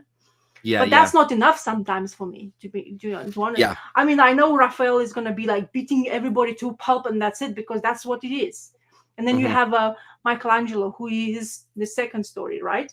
He's a movie star now. He's Hmm. finally got, but he's always been insecure because he's the youngest one. And I Hmm. know that already. That's not surprise. And for me, as a fan, Yeah. Right. Right. nothing surprised me whatsoever. Right. You gave me something I already know, even though it's a different setting. Yes, he's by himself, but he has his own things. Fine, but why don't you give me a page right at the end to make me know what, get me excited about what's going to be next now? Hmm. Why Hmm. like it's taking quite a long time to be for me, to be honest. And So hey, I wonder if a book like this is more for guys like me who haven't read mm, the 150. Because I mean, I totally hear what you're saying, and I yeah, actually completely agree with you now that you say it like that. It mm, completely makes sense because that's all that this really is. It's hey, here's the reintroduction to the yes, characters. We're gonna do one book for each of them to see yeah, where they're at. We all know that they're gonna get together and then they're gonna fight some baddie. So that's interesting way to put it. So I wonder if this is the avenue into this, because again it feels like they're taking the turtles into this whole world of a franchise and they're adding all these characters, they're doing yes, all these other titles. It's now its own universe where now they can kind of build and branch off of it. So yeah, they want to bring people into the book again in different ways, and this one feels like it's good for somebody like me who is, I know the early turtle stuff, I don't know the IDW stuff, I don't know mm, these characters that yeah, have happened over those 150 issues. I don't know those stories. So mm, this is a good in for me. So they get my money. They're getting your money because now they have this character that you know very well. It's very smart. Yeah, but you're totally not wrong about that. It's not a surprise as to some of the battles that they're the demons that they're battling for individually. And it's mm, just this state of let's get them back together. Let's see where they are. Maybe there'll be some surprises. It doesn't seem like it wasn't a bad issue, but I don't disagree with you. I didn't love it. I liked the first issue a lot more than this one. This it was, like I said, it was fine, but Yeah. it was just like I read it from beginning to end and went, okay, there we go. That's that issue, right? Like it was Exactly. nothing. There was nothing that's kind of like, oh shit, that's crazy, or it was just kind of like, okay, sure, issue two, bring on the next one. Now what's gonna happen? Yeah. So Because the first one with Raphael, we had at least a little bit of a glimpse of a villain behind, yeah, because who is basically in charge of going to be a prison, or slash he's going to be maybe working for him because due to he's trying to escape and it was a mistake because he was on, all that stuff. Great, fine, fantastic. But and it's hmm nice, but I'm not sure. Maybe because I don't follow that much advanced listing, but I've not. I don't think I've ever seen anything past issue 4. Have yeah, right. you? Have you seen anything I other haven't, but I'm times? not as tapped into that as even Yeah. you are. Like I'm just so out of that stuff. So, So but I'm yeah, that's it. Yeah. wondering. I'm wondering how far is Jason hmm Aaron's actually taking this? Is it? And I'm hmm wondering because I don't hear much of like excitement. It seems to be I always have if the turtle fan will be always say, "Oh my god, I'm looking for the next issue." I'm not hearing that. No, I'm first of all, I'm not looking for that to be heard. But before hmm I hear people excited about Turtles book and talk about it. Now there Yeah. is this time I can barely like glimpse on it. Like if I type like clearly in Google and ask for it, maybe they will tell me something, an opinion or whatever, whoever read it. hmm But as I say, yes, it is a franchise. Yes, it is for me now. Finally, getting a chance on that comic. It's definitely staying now because I just need that kind of like thing to have where I kind of know exactly where, not knowing exactly what's the story is going to be told, but I know the character really well as well. But it also it sells me to some mysteries, like behind the Yeah. mask. What is this? Yeah. This armor she's wearing, what is this though? Where does it come from? Why is she the one who is basically uttered a couple of words, completely collapsed the armor, and then she dead? Don't forget. Well, I didn't say, but she died. So that's not going to be telling you the answers. There's another mystery, which is kind of intriguing for me to understand what's going to be next month. And this one Yeah. I'm talking about, Jason Aaron so far doesn't have for people maybe who has read Turtles already for a long ass time. Yeah. Yes, maybe you tap into the people who is new, which is great probably. But hmm also that issue 2 of Albuquerque's art, wasn't it? His Yes, art it was. Yeah. wasn't, it was rushed, felt rushed first of all. Yeah. It Some it very doesn't. It clingy didn't really do coloring. much for me. Yeah, It's kind of the thing, like I often say about some of the new comics. His yeah, art in this one is kind of what I don't like and turns me off of buying most new comics because it just feels this kind of very generic. There's nothing to it, you know what I mean? And mm, there's a couple of scenes that are pretty dark, but the yes, art style itself, it just doesn't do anything for me. It doesn't like, so it didn't even have that to really draw me in. Like if this was yeah. Burnham doing this one or something, at least I'd have that to kind of pull me in. But this one was like the story was okay, Mm. nowhere near as good as the first one, and the art was just kind of meh, so it was like, so why am I getting this one? Because the first one had quite a lot more interest. I feel like Jason Aaron's going to do some of the Jason Aaron isms. Each of the Mm. characters is going to be damaged in his own way. I mean, that first issue, there's clearly some sort of psychological shit happening Yes. there. But so I feel like it's the introduction to each of the turtles that are going to be off in some way, and how do they come out of that? Which he loves doing that Mm. kind of thing. The No, unworthy Thor comes to mind, or that sort of thing, right? So, I never really read back pages of uh-huh. IW nor many of the stuff, hmm but they have this article about Alan Moore. And I was like, huh? Okay, so what? Top Shelf was the one of his publishing things. He was creating Yes. quite a few titles, and this in this article they're talking about him producing another book, but I'm not Hmm. sure if it's gonna be like comic related. It didn't. It's called the Bumper Book of Magic, which is gonna come out, but they are mentioning in here. So I wonder because they're plastering IDW and Top Shelf together. So I wonder did they acquire the license? Interesting. Because there is at least what 8 titles which you can actually reprint if you have a hmm license of the like top shelves, like it's only from Alan Moore. So from Hell, Lost Girls, The League of Extraordinary Gentlemen, then other ones which I'm not mentioning there. But Lost Girls. Ah, there you go. You see, Forgerelli, hello. Forgerelli. Yeah, Thank bought you. out Top Shelf. There you go. So yeah, so apparently you can be on the lookout for that book. Bumper Book of Magic tackles this topic from many different angles and formats, from essays to comics. There you go, to diagrams to illustrated allegorical fiction and more. And Hmm. who's working with him? By the way, Steve Moore. Steve Moore, yeah, because it's on the back cover of this one too. There you go. So I was Yeah, like, crazy. because I see the name, I guess that's why. Yeah. Oh, mostly prose with illustration. Okay, cool. Yeah, because it's like kind of like completely I cancelled see. with the What they'll comics. show like illustrated book instead. Yeah, right. Yeah. So anyway, Yeah, just thought to hardcover, mention. 352 pages, Yeah. 65.99 in Canada. If you are Alan Moore fan, I guess you would be curious if that, Oh yeah, because there's not sure. many of the stuff coming out from the guy anyway. Yeah. So it's interesting that they still go bought Top Shelf from. So I've never Yeah. read. Have you ever read Lost Girls?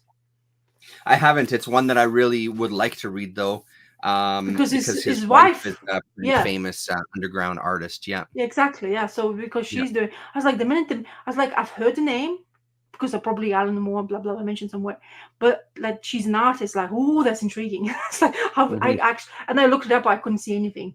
Probably it's very kind of niche. Where I haven't been, put out that Her much. big book was Frescasisi is what it was called, I think, and that I Hmm. believe it's been a long time since I've read it. I believe Yeah. that book was centered around some sexual abuse that Oh happened to wow. her. I think it might have been a rape kind of story. So Oof. she did, and then she worked. She did some stuff with like the gang of women in in some of the anthologies. So I'm sure Yeah. she's in like women's comics. Yeah, I don't know off the top of my head, but Frescasisi is the one that really pops to mind, as that was her book, like from beginning to end. I believe And she wrote and drew it all herself, and I think she's still around now. I feel like I follow her on some social media, and she does Melinda murals Gebbie. and things. Yeah, I think she does like murals or something. I feel like I've seen her just recently on my social media doing There you some go. painting, you know. So Yeah. So Melinda Gebbie is the name when yeah, you're looking, guys, if you want. I can't talk about this because I didn't receive the prior issue of Salmon Twitch. So there's two more issues. says it's porn. Yeah, Yeah, yeah, for Lost Girls. Yeah, that it definitely is. That's what yeah, I've heard yeah, about it yeah, as well yeah, too. yeah. It's, yeah, I would be curious because female drawing, porn type of things is always intriguing. So there's yeah, issue 5 before issue 6, and mm, I was like looking at this like 6 issues. What? Like I uh-huh. call him like, did I order 5? I was like, oh yeah, I forgot. So he's absolutely Yeah, razzled. right.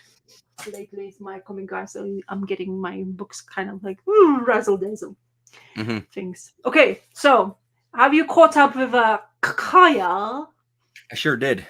So you read issue 20, yes? Is At that 20 one? and 21. Yeah, I've Yes. read both of them, so I've got both.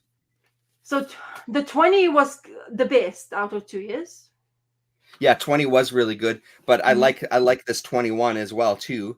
I like that, we get this kind of trickster character Yeah. that is from his imagination out in the real world kind of thing. Um, I mean, Mm. I'm back to. I feel like it's come out of the hump a little bit. I Yeah. find I'm much more interested in these last two issues than I was in the few issues before that. I But didn't the like way that. that last issue ended with that with our kind of main robot guy getting what I thought was kind of taken Oh, offline, yes, but he seems to big be time. back. So yeah, I absolutely love this Palin. yeah. So, did you know that Wes Craig did that all new whatever DC book? He actually did the story in there. He actually wore. There's art of his, and I've seen. I was talking to Damien Sleepy 66 because he Hmm. was showing it off, and I asked him, "What? So did you see Wes Craig's art in it? Because I heard that he actually doing some DC work." And he's like, "Yeah, I can't believe I actually, didn't comprehend it was him." And I Hmm. looked the pages through Google. They show you a couple of pages. You can actually Yeah. samples. And honestly, some of the pages look like almost like a Kirby-ish, like to a T, because Oh, he's interesting. using not like to a TT, but like really kind of very great artwork. Don't like it's like what you know what he can do, and Yeah. very much fantasy like because of like they're using, um, what is it? Forever People? Is that that band of Oh, group of okay. folk? All right. Yep. Or not? No, no, no, it's not them. What is that guy's name in Omega Thing Sign? The big bad guy. Oh my god, why I'm blanking his name? Dark Side or the Yes. So yeah. Darkseid and his whole family. So he's Yeah. basically was giving a point of view of Darkseid, why this event starts anyway, and he's main Hmm. baddie, blah blah blah blah. And honestly, the pages look great. I was like, Yeah. Hey. I don't want to buy it though, because just because of Yeah. his Yeah. art. I mean, Yeah. I'm gonna do the same thing though. I'm actually saying completely different again. I'm buying Batman #1, the new All In, just because of Nick Dracotta's art inside. Mm-hmm. And I'm so curious because I know East to West. I absolutely love East to West, but Hmm. I have not remember if I've read anything else since of his work. So I'm really curious just to get the #1 issue. Hmm. Whereas Wes Craig's, because I'm getting Kaya, I guess that's why I didn't really go for it, because I can have that You art can in see here. him, yeah, doing his own thing. Yeah. But honestly, it's kind of interesting because to see him doing the superheroes like Superman, all of them, all the band of the group, it was really good though. I really enjoyed those couple of pages I saw online. Ah, Actually, interesting. Yeah. Yeah. Damon shared a couple of pages as well. So yeah. So mentioning of him, sorry, I completely Have to went check off it out. there. Yeah. No, that sounds. I'll have to check it out. I agree with you about this panel though. I Yeah. love that this character kind of moves through space in Yes. this way that he has to show that. And Whoops, I that. put it in there. Sorry, one sec. I think I've lost you. Oh, did you? Am Oh I no, not there you there? are. Okay, I'm good. Yeah, we're good. Yeah. So this guy, that so Wordy, yeah, is the colorist, and honestly, I think Yes. they are in sync now, eh? Yeah.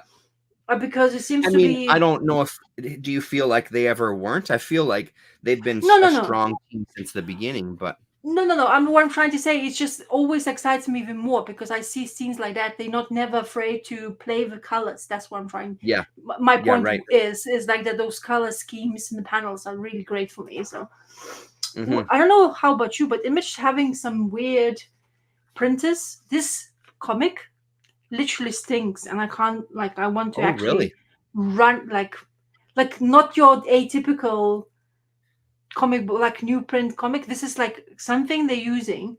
So Yeah, apparently Image interesting. Comic Books has been having production issues. Lots of the comic books has been delayed, so for some reason, because the Okay. printers are not doing like the, and this for example issue feels very much like Marvel because it's so flimsy, looks very And thin. yeah, so thin, like so thin. And that's Yes, that's something that I feel like Kaya has suffered from quite a yes, few for quite a few issues now where it yes, feels like such a thin book that it's a yes, quick read. yeah. Yeah, and it's the storyline, but he's getting. You definitely can notice that the storytelling is getting better. Hmm. Especially, I don't know what it is, but the single issue of that Kaya storytelling is superb. It's like, Yeah. so why can't you like translate that to here, like the multiple Yeah. storyline you are going for? Because it seems to be he's already completely in tune with the Kaya character, and I'm more in tune with her than the Jin guy. The Yeah, boy. absolutely. Me as well. I Yeah. really, She, I really like. she's way more interesting than he is. This is the best scene probably for the kid Hmm. when he turned into this giant hamster slash bear slash Yeah, whatever, yeah. and that was hilarious in the same time because they were laughing at him as well. How you because he lost his magic and stuff like that. But anyway, I don't know if we will mention anything, but I'm still a fan. But this is so flimsy, it's ridiculous. You can Yeah. bend it So like flimsy. you can hold in one And leg it and like it would Beckham. go. Yeah, yeah, I mean, and I feel like he's maybe not the best at doing those transitionary stories because I feel yes, like it was the transition. It feels like now we're into new story arc where he yes, has it planned out, but how to get from one story arc to the next, he might not be the strongest at. And then doing that whole game that he played with the one off that was only going to be in singles, like those are intriguing ideas. yeah, but But not. I agree with you though. I mean, there's a reason why it's called Kaya. She's absolutely the Mm. main character, and Jin is there, but I see him more as like he's still like a pest at this point. You know what I mean? Oh It's like yeah, it's fuck, like a it's you this know like fucking kid. Like why do we care about? And I guess that's a big part of it because I'm yeah, sort of at a point where it's like, why do I even care about this Jin? Like yeah. just get rid of this kid. Like, why are we protecting this kid? What's the so I feel like maybe if there's any sort of like hole in the storytelling, it's that kind of thing of like, why do we care about this kid? You need Yeah. to give us more of that, of like, make us care about this kid again. You know what I mean? Like, why is it important to save this guy? Because at this point, leave him behind and just take off on your own adventure, you know? Well, the thing is also, don't forget, he's narrator of the story. Yeah, yeah, yeah. So he's telling the story He's from telling the his story. Yeah, point of view. So of yeah. course we only have his kind of idea of how the story goes forward. If with all Hmm. these insecurities, is all this, like, and Kaya, she's just like, superhero kind of, because in his eyes he sees that, because she's goes for it, That's how like he she sees it. completely, okay, like that last couple of scenes, which were, once again, they are not doing really great when it comes to securing him in the right place. Yeah, She just goes, leaps forward, and doesn't have yeah, yeah. any, like, and the guy, It's don't, pretty awesome. don't do it yet, it's wrong timing, but she's Yeah. like, oh fuck it, and I'm just going to go for it, which is great to look at, because she's that Yeah. kind of hero, because at the end of the day, it's a story of adventure, and she just goes for adventure forward. But like you Hmm. say also, because we have Jin's point of view, I think, or he does a single issue of him soon for us a bit more, because I think Hmm. that would really lend the story better for us to understand Hmm. why are you so caring about his point of view, why, what's else there behind this little boy who completely struggles every single way of dealing with anything, like magic doesn't work for him, he's too young, he has this to do everything, he has a sister who's foreboding him all the time, because like, he can't move in one direction because she needs to protect him, because she's just doing her job at the end of the day, once again. Hmm. But yeah, the characters I really like. That Hmm. one is looks like he is, like the, like, good side and bad side kind of thing, but you don't even know which side he's gonna go for. Yeah, So right, that's right. really intriguing, and that imagination of his really makes me kind of want to. Okay, I'm gonna continue picking you up. Yeah, totally.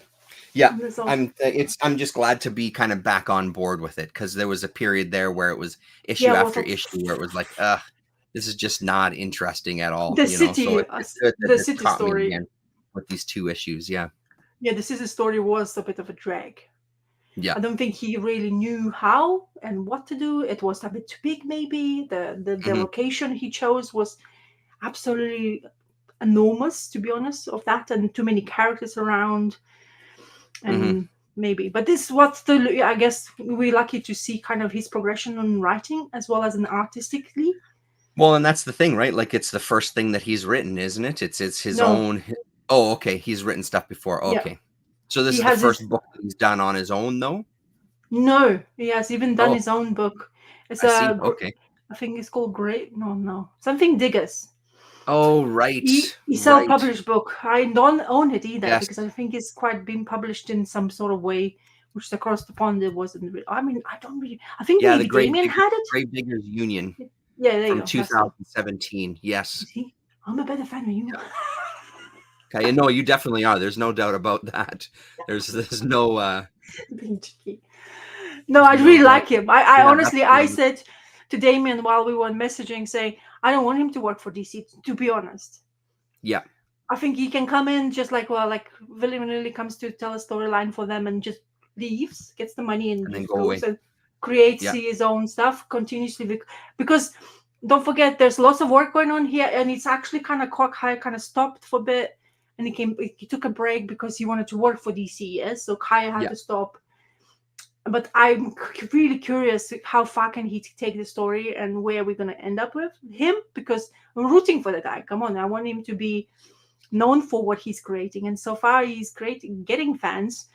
I don't know how much more, but honestly, Yeah. improve the comic book production. Maybe that would be Well, I nice. mean, and that's part of that whole game, right? Like, as a Yeah, freelancer, so you dip into DC, you get a couple of things. You get a yeah, paycheck, and yeah. then you also get some more fans, maybe that ain't familiar with your work, because there's more people reading that than this. Then maybe you get some transition over, right? Like, it's a Yeah. good business thing to do. It's a good business move. So But artistically, is like, honestly, fantasy, of definitely his cup of tea. I mean, I keep on moaning about, but Deadly Class, guys, just check out Deadly Class. That's not yeah, yeah. fantasy.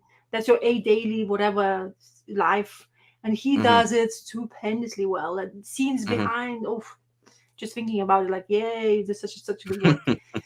I loved it. I loved Yeah. it. Okay, so almost the end of this chapter. So I had to read Mhm. 2 issues because some of them got damaged and never arrived. So Oh, I this, see.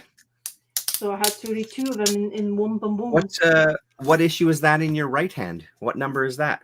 So this is number 4, and this is Oh, number 4. 5. Okay. You Number scared 5. me there for a second. I'm like, did I miss number 6 already? Because I don't recognize that cover. I must have got a different cover. Yeah, yeah, yeah. No, no. Honestly, I was the same thing because they start like you hear those penultimate things. I'm like, ah. So this is Yeah. it then, because of course, knowing him, Tom King, don't forget that he's not going to do anymore. So for me, when you were talking about this one, I didn't have no clue about it because they had production issues to come across the pond apparently. Ah, So okay. that's why it was so delayed for me. I Yep. absolutely love this story.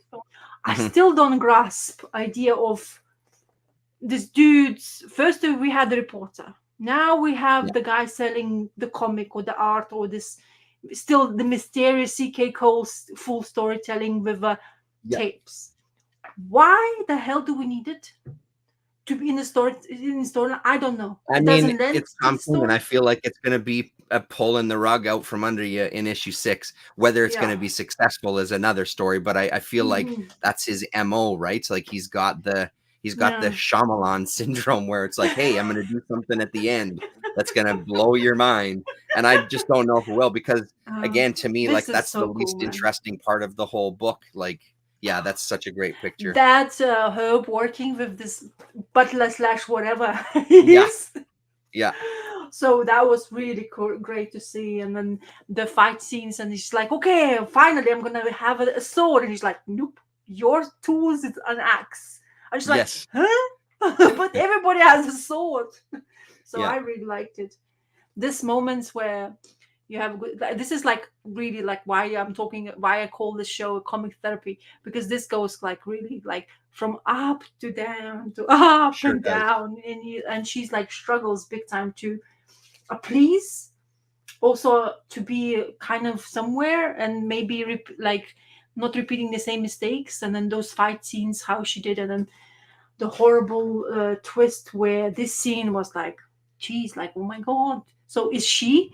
And then and I think she's still my, I mean, the governess is, I think, my favorite character, because she's the Mhm, one who's basically out of the she's not related, first of all, which is very good for her, but mhm. also she's so grounded. It's like, okay, I'm doing my job here. Come on, you employed me to do this, and I have this girl to take care of, and you just completely ignoring my take of what I'm supposed to do. And that Mhm. scenes, this one is really good, by the way, Yeah, one it of the really is. strongest. But then this one, it's more Yeah, like like you wanted a lots of things you didn't get. yeah. Now it's kind of scary because, and once again, we talk about this guy's things, and mother is so mean. He's on the phone basically begging her, like, please, I really care about this stuff. I know it's just the junk for you, but I really care, leave it alone. And of Well, course then you come see and at the get back, it. yeah. Yeah. And in the back of the pages you see the things happening. But this one is kind of sad because she goes into that realm where she's going to do the same what her daddy did it. Mhm. And kind of like, okay, I have family member who done the same thing, by the way. Yeah, So yeah. it's kind of like, do I really want to kind of, even though I was really young when that happened, but the story is still quite in my head because I found out later on the full story how that happened to my grandma. That's my grandma Mm, who did it. mhm. So it wasn't easy. But then this scene with that lady, which Yeah, with that witch. Yeah, yeah, yeah, yeah, the tooth thing where you yeah, basically get the passage, that yep. was probably one of the best, but the most surprising because what she does to that witch. Yeah, it just fucks her up, you know. Yeah. Yeah. Well, The kick to anyway, the kick to the face is pretty impactful. and like always, Bilquis Everly, I can't fault her It's whatsoever. gorgeous. It's so It's just pretty, gorgeous. Yeah. and it's Like like, this page here, yeah, the again it's this turquoise color that he keeps bringing back or whatever it yeah. is. She Like has the this page body. here is beautiful when Yep. she's contemplating and has this moment with the governess and stuff, and Hmm. they're, like, I don't know, man. I think that his writing in this is really fucking good. yes, I know what his past was, and yes, I know, but it's like I can't deny it. Like I just really, this story is just so phenomenal, and just taking on that surface level of just dealing with alcoholism, and Yes. dealing with like your father and your own past and Yeah. your childhood. And I like the idea of this grandfather that's also a heavy drinker, and every once in a while they just go off on this binge where they get into bar fights, but it's presented as this big fantasy, like, look how heroic this guy is. And like I love all that kind of stuff. I really enjoy that. And when the governess kind of goes to catch the grandfather in the That swamp, was the there best. is just a great moment, as he's battling this fucking serpent, and she's like, no, you have to come back home, you need to listen to me. It's Yeah. great. Like I really, I don't want it to end. I really would like another 6 issues of this. I kind of want Yeah. to I live with think. this for a little longer, but the next issue is it. That's the Uh-huh. last one. Yep, yep, yep.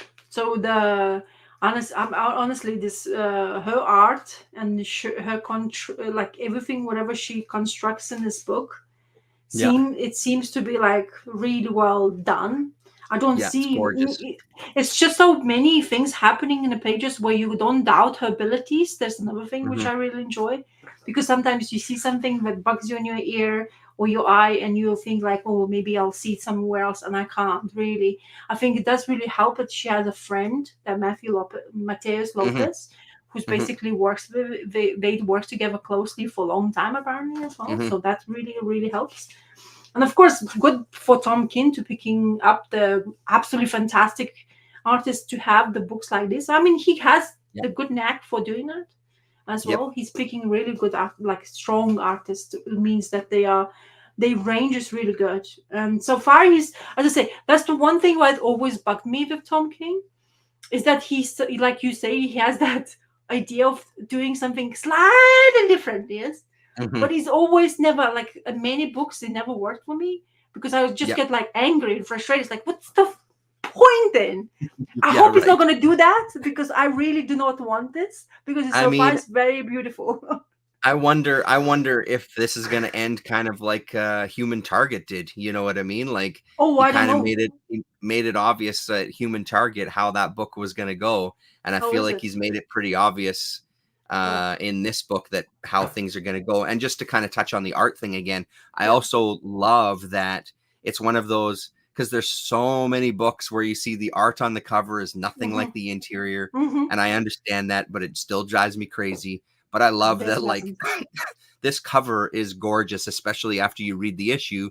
You Yeah. get all the elements, like you get the serpent in the background, you get these fairies in the Yeah. foreground, you get her with this damage done to her, like you get a really nice storytelling moment just on the front cover that Mm. then translates to the rest of the book, that it's gorgeous throughout the whole book. There's so much detail, there's so much beautiful use of color, the backgrounds are gorgeous. Like it's a stunner, man. Again, like for what I would consider more of like a mainstream kind of book, it's another big hit for me this year. It's top of the list as far as like enjoyable reads. And this Mm. is one that, there's only been 5 issues, but every single issue for me has been an absolute stunner. There hasn't been any weak moments for me so far.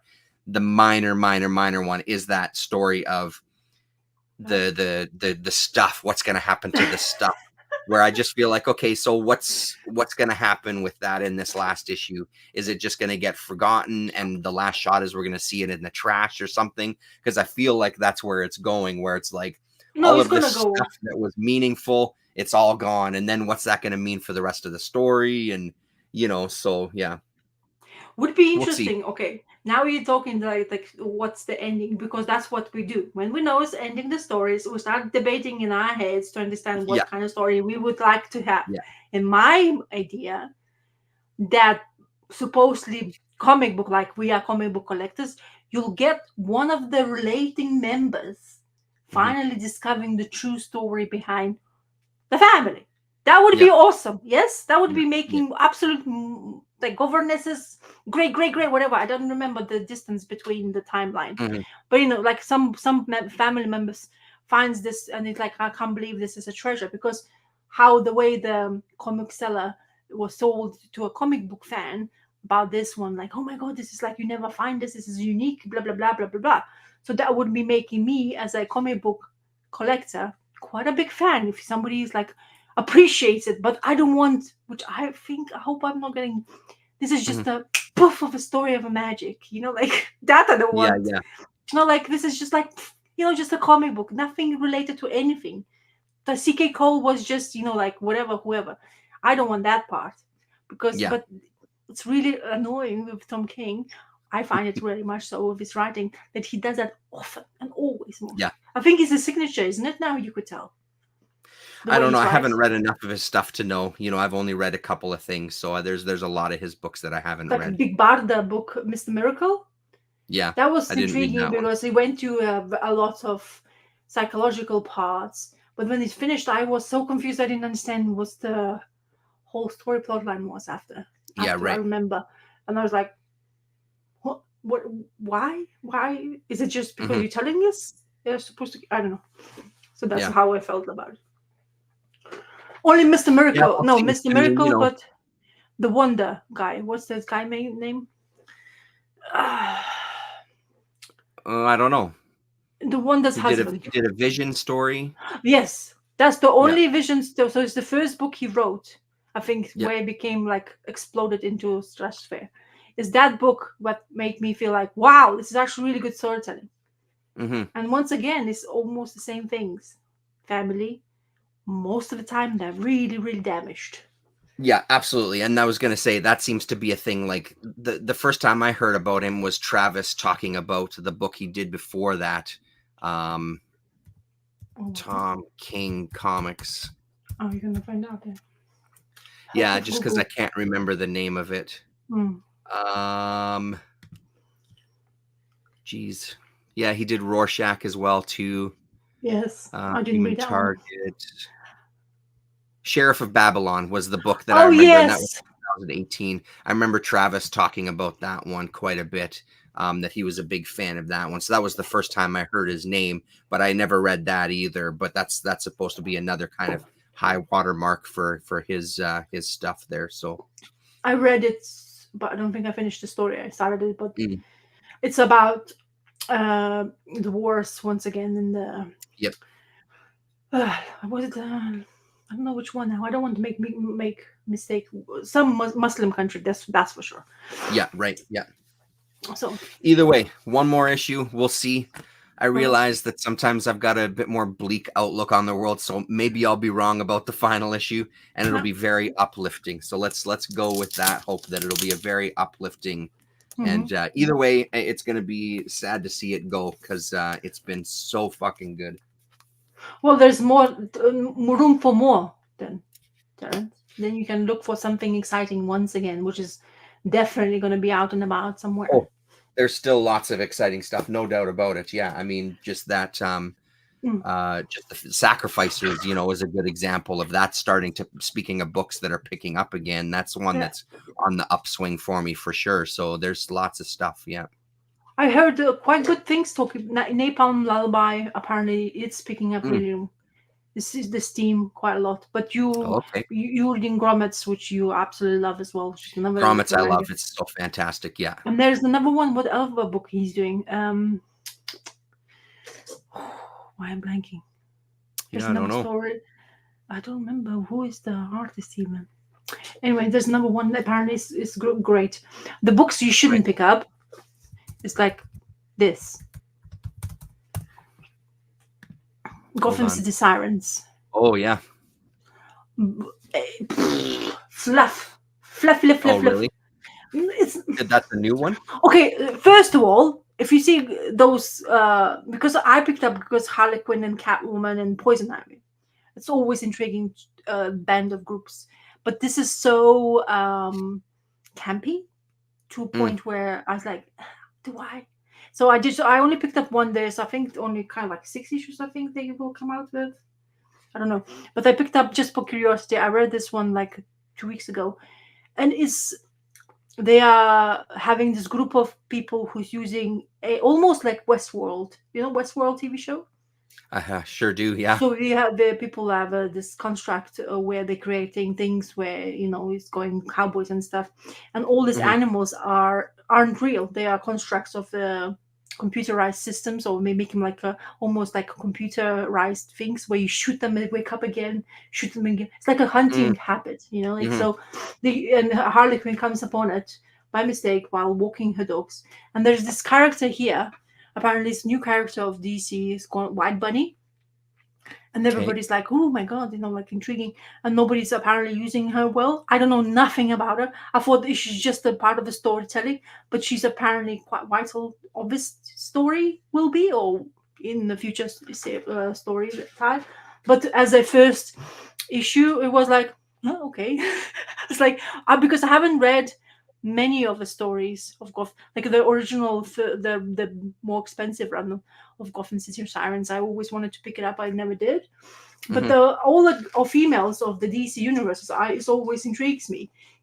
Even the Harlequin. So she comes in, and there's this group of guys dressed in cowboys, and they're basically hunting those bisons. So she kind of gets to see it, and she's like, that's interesting. And then the bison gets shot, and he wakes up and goes charges on her. So what she does is she decides to bring it for Poison Ivy to discover what's happening. And Poison Ivy is doing her own bit, where she's basically having somebody on the ropes to feed this little lovely and uh, that little shop of horrors kind of plant. Yeah. Right. So and it's like very fluffy, nothing told really. There's a mystery because of this construct and all them killing each other. And the people who actually gets involved, they die and their eyes like goes inside the socket. So I don't know if they are real or are they robots. So Mm-hmm. that's basically gist of it. Oh, and the baddie of the whole spoiler alert, but it's been like what? Joker. Nope. What? No, it's not the Joker, which is funny. It's this lady. I don't know Oh, her a name. babe. No, there's Who the hell is it's a that? it's a new character. Like Oh, a new character. Yeah. Right. yeah, everybody's like crazy about it, but I forgot her name. But she's the Yeah. bad. She's the one Veronica. who. Ver- no, I really don't know her name. She's one of the like another crazy, not like Harlequin, but sort of. Okay. I don't know. Yeah. I've never read her first appearance. I can't tell you. Mhm. What's So it yours? I was have one nothing. So more. you didn't dig it. Oh, I'm not, never gonna pick it up again. Oh yeah. I mean, Okay. Yeah. if I see it in the library, I'll read it just because Yeah. it's a fluff. And sometimes I want to get into some of DC books, but it seems to be I'm not picking the right ones. Yeah. I Right. Right. always Right. want to go for female related ones because Hmm. I am actually a fan of all of the females, Hmm. like all of the female members of DC Universe. I'm absolutely fan of. Oh yeah, Zatanna. This is the one I don't pick up, but it's very That's the one you. expensive. That's the one you should be getting. That's the dip. That's the dipping my toes in and going. Oh shit, this is a nice surprise. I It's mean, I've talked about it expensive. already, but this one you should get this when it gets collected because I think you'd really Yeah, dig this one. Speaking of female DC yeah, because characters. the art is really good, isn't it? Oh, you're not It's going to so talk it's about so it. good. Yeah, Sorry, it's I thought unbelievable. I mean, if you want me to show off some pages, but I think I please. think we haven't we talked about it already, you and me, or Oh, maybe I thought not. there's another one then. No, yeah, yeah, go for it. I just like the art. I know the art is Um, splendid. so yeah, book 4 on this one, and it's amazing. So Mariko Tamaki, and then Yes, drawn by Javier Rodriguez, yeah, they're happy. Yeah. also doing the coloring as well too. And I Mm-hmm. think the one of the things that stood out about this particular issue is pages like this. Like, is it Cute. mind blowing, breaking down comic storytelling? No, but it's not your usual panel to panel. And I think it's really fun. It just adds to kind of like this Mm-hmm. book again. If we want to talk about fluff, this is fluff for sure. This isn't any sort of deep storytelling where you're getting some incredible subtext and all of these things. It's just a really really fun book, and the thing that makes it fun for me personally is just the fucking phenomenal art and coloring because Mm-hmm. it's just so amazing. It doesn't hurt having Constantine in this one. I like we've talked about many times before. I think both of us, our Mm-hmm. favorite stuff, or some of our favorite stuff from DC, is like the whole Okay. magic universe and stuff. Yes. And then you get hit with pages like this that Wow. in one of my streams I was talking about, like, every time I see it, it really reminds me of like old school Disney storyboards, like 101 Dalmatians or whatever it's called. They're like Yes. some of that kind of simplistic design Yes. done in a way to kind of convey like what the shot is going to be, because again, even if you look at like her fur, Hmm. it's not like it's highly detailed, it's No. really just fired in there. But that's so not a complaint because the whole composition is so great, and that digital coloring does wonders for it. Is it taking that technology to pushing it as far as it can go? It doesn't feel like it, but it doesn't matter though, because I think it really works beautifully. And then we carry on all those colors to the next scene and stuff, right? it's Ooh, you're it's kissing. just so gorgeous. It's really, really great. Just so impressed with this book. Hmm. uh it's another one of those where, again, like, just do a couple of volumes of this and have the same creative team and dig in and bring in some of the other magic characters, like Hmm. seeing the Doctor Strange kind of get these renewed series and things, and them just being kind of dull. This is a magic character that, I know it's a different company, but like, this is a magic character I could get behind. If you want to do a 20 issue series or a 30 issue series, I would totally be there for it. I think this has a lot of room to grow and bring in a bunch of other characters. I'd love to see her interact with Deadman and the Spectre would be fantastic. Bring in all of those guys, even if it's just for a couple of issues, right? So Yeah. I love it. I highly recommend it. I know even Colin Blanchett is picking this one up. And it's not something that, myself Oh, included, not something that I would normally pick up. But yeah, I seriously. mean, the pages are so fun, man. They're so much fun. Oh. Yeah, because And the basic story, again, like, she's coming to terms where she has this magic. There's stuff that happened in this issue that I won't spoil, but there's kind of a conversation with John Constantine about her father, and kind of how magic works in this world, and how she's more powerful than she even knows that she is. That usual kind of superhero thing, right? Like, the reluctant superhero that has more power than even they know, because they just lack the confidence, or they're traumatized, or whatever kind of horseshit. And that's the previous issue there, issue number 3. But it's so much fun.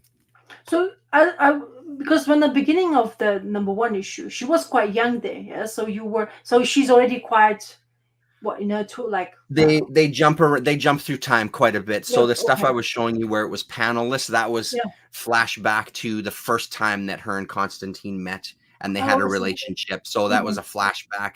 And then there's flashbacks even further in that first issue to when she was a small child, when she thinks that she killed her father during this kind of, that's not a spoiler because that's literally like 6 pages into issue number 1, right? Like, that's really early on.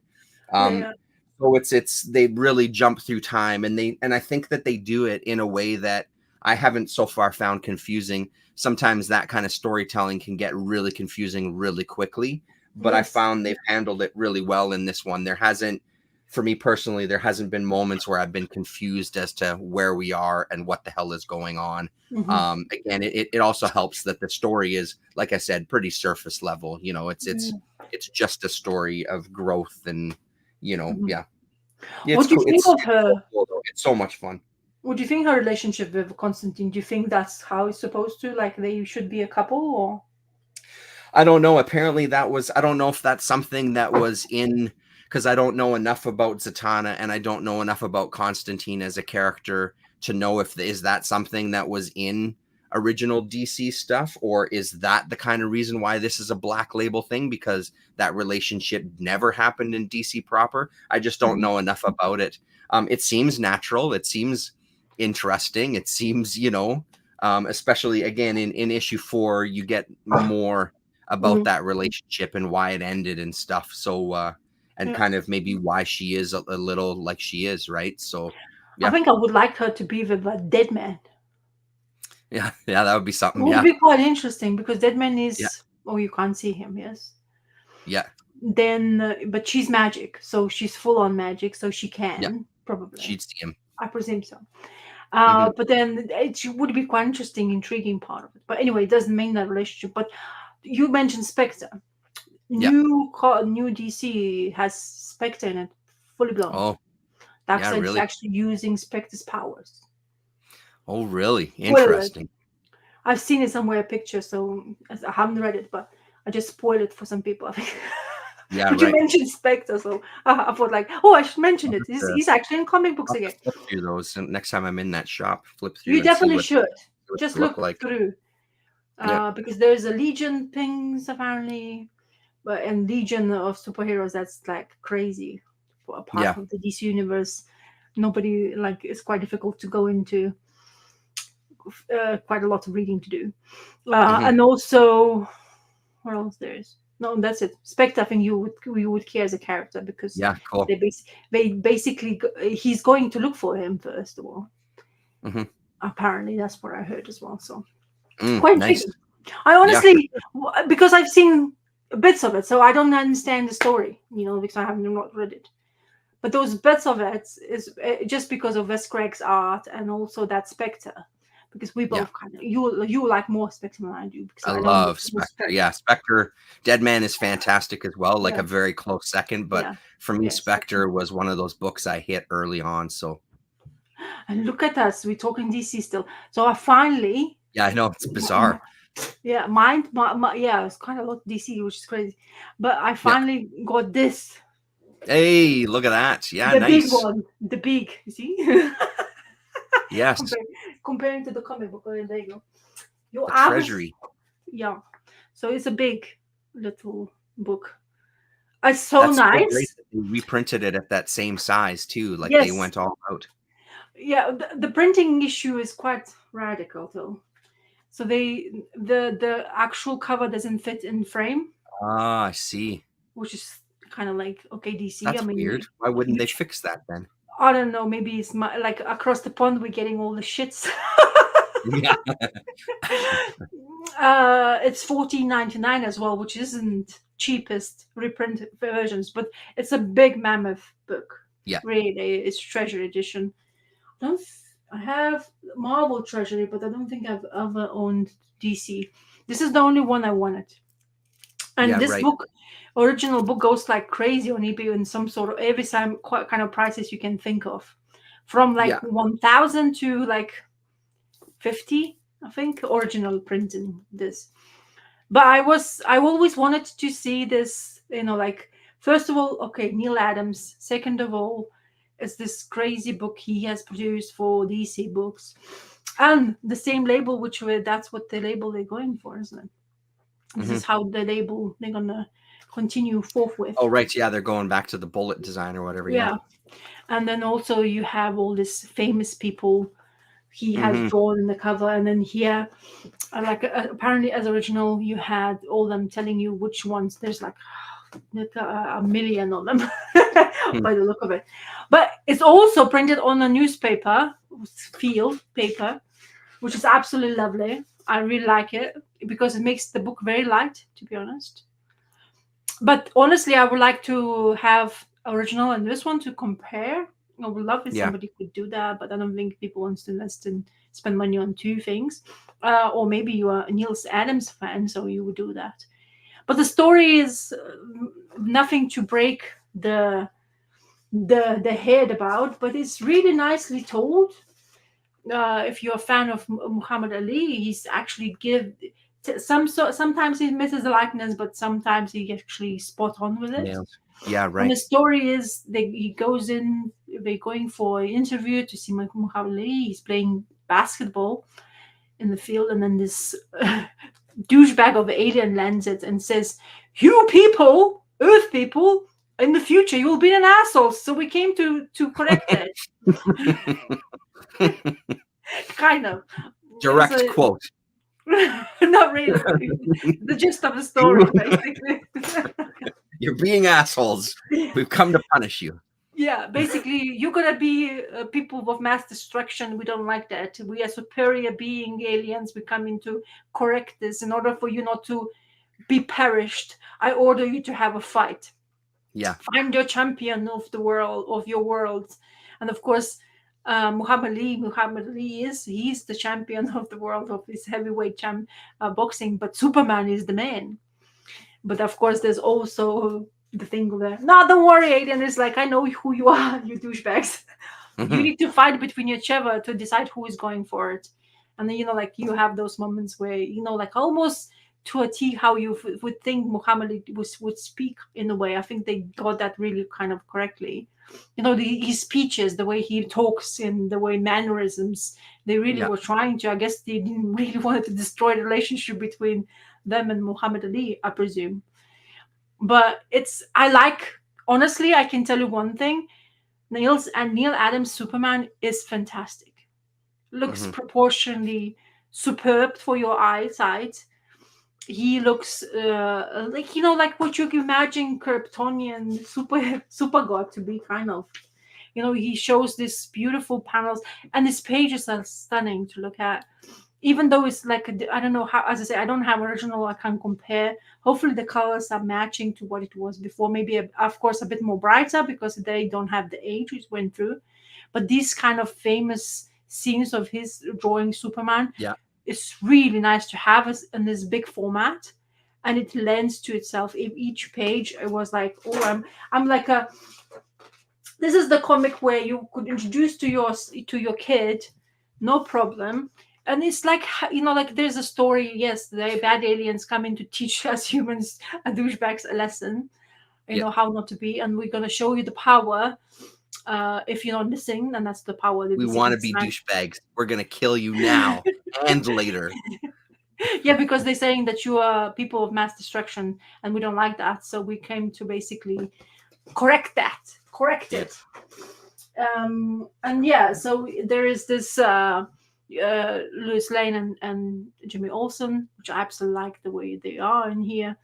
And all this, this is the aliens who basically he's in charge general of this alien race called Scroop, I think is what it's called. And it's also based like a like a alien granddad telling to teach those two, don't talk between each other. I'll tell you what to do. You're gonna do whatever I say to you. So he basically gives him ultimatum, 24 hours. You guys, between two of you, decide what to do. So what Superman goes, takes the hand of the Muhammad Ali and it's like whooshes him away. And it's like, where did they go? And it's like at stake. The Earth is at stake. Why are you leaving? And it gets him to Sanctum Sanctorum in Antarctica. And then he's like, oh my God, it's chilly. Go open the door for God's sake. So Hmm. they go inside it and it's like, wow, it's like what is it called? Museum? Smithsonian Museum. And he's like, well, it's better than collecting the can tops, I think is what he said. That Hmm. tells you the age. Bottle caps. That's what he called it.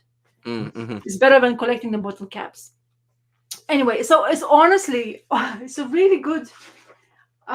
First of all, honestly, it's very nice to see the body of work of one very famous artist. Second of all, is having to do such a like likeness of the character, like Muhammad Ali, very famous thing, is a very brave thing to do. And I think it lends to Neil Adams' ability to do it. But I presume he had done this for a very long time before he actually seen it in the print. Because honestly, I'm knowing that he's also quite a slow artist. He's known for being delaying stuff a lot. This is not something you could do it very quickly because all the panels are busy. A lot of, like I say, finding the people's characters likeness and all that stuff, and having pages like this, which is absolutely fan bloody tastic. And honestly, very happy to finally have this in my hands. I'm not sure if people have been showing it off, but I absolutely loved every bit of it. It's fluffy, yes. Storyline is not something of the, as I say, blowing you, but it's fun. It's exactly what comic book sometimes has to be. Blowing And you, you, blowing you away. Yeah. It looks amazing. Like it looks amazing. Just yeah, even seeing it on screen, like it yeah, looks really, really sharp. yeah. And it's the, as I say, it's really cool to see. And of course we have the winners because they are the greatest. And yeah, Yeah, yeah, I always wanted this and I knew why. It's just part of the history. It's not something you always have that much of work done, especially people surrounding everything. And now the Muhammad Ali is not here anymore. Mm-hmm. and he's kind of still having some sort of things, and then just reminiscing on when you're reading some of the stuff that he's saying. You kind of imagine another thing he's used, which is interesting. I hope I just scroll past it and I see it, and now I can't find the page. But he's used pictures, actual pictures of Muhammad Ali. Oh, And really? one of the spread, yeah. Yeah. Oh, nice. Yeah, that's cool. Yeah. Yeah, So and it's that's highly referenced, especially that one on the right, that third one at the bottom on the right. yeah, exactly. So you have Super to. cool. Yeah, I bet the guy had to work hard just to get this stuff going on. But yeah, it's really fantastic. Not sure. We're gonna definitely have to display it rather than file it away, but because it's Hmm. massive. Thankfully, my comic boy gave me a bag, giant bag, basically almost a shopper bag. Yep. So I'm gonna put that.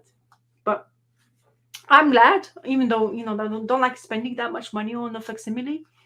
But it's something I probably will never get the original one because of the price going Hmm. quite crazy these days. So this is gonna be second best. And honestly, this I bet is sold out quickly because honestly, More than likely. it's a rare thing that the company decides to reprint. But it's a Hmm. good thing to reprint because this is quite popular.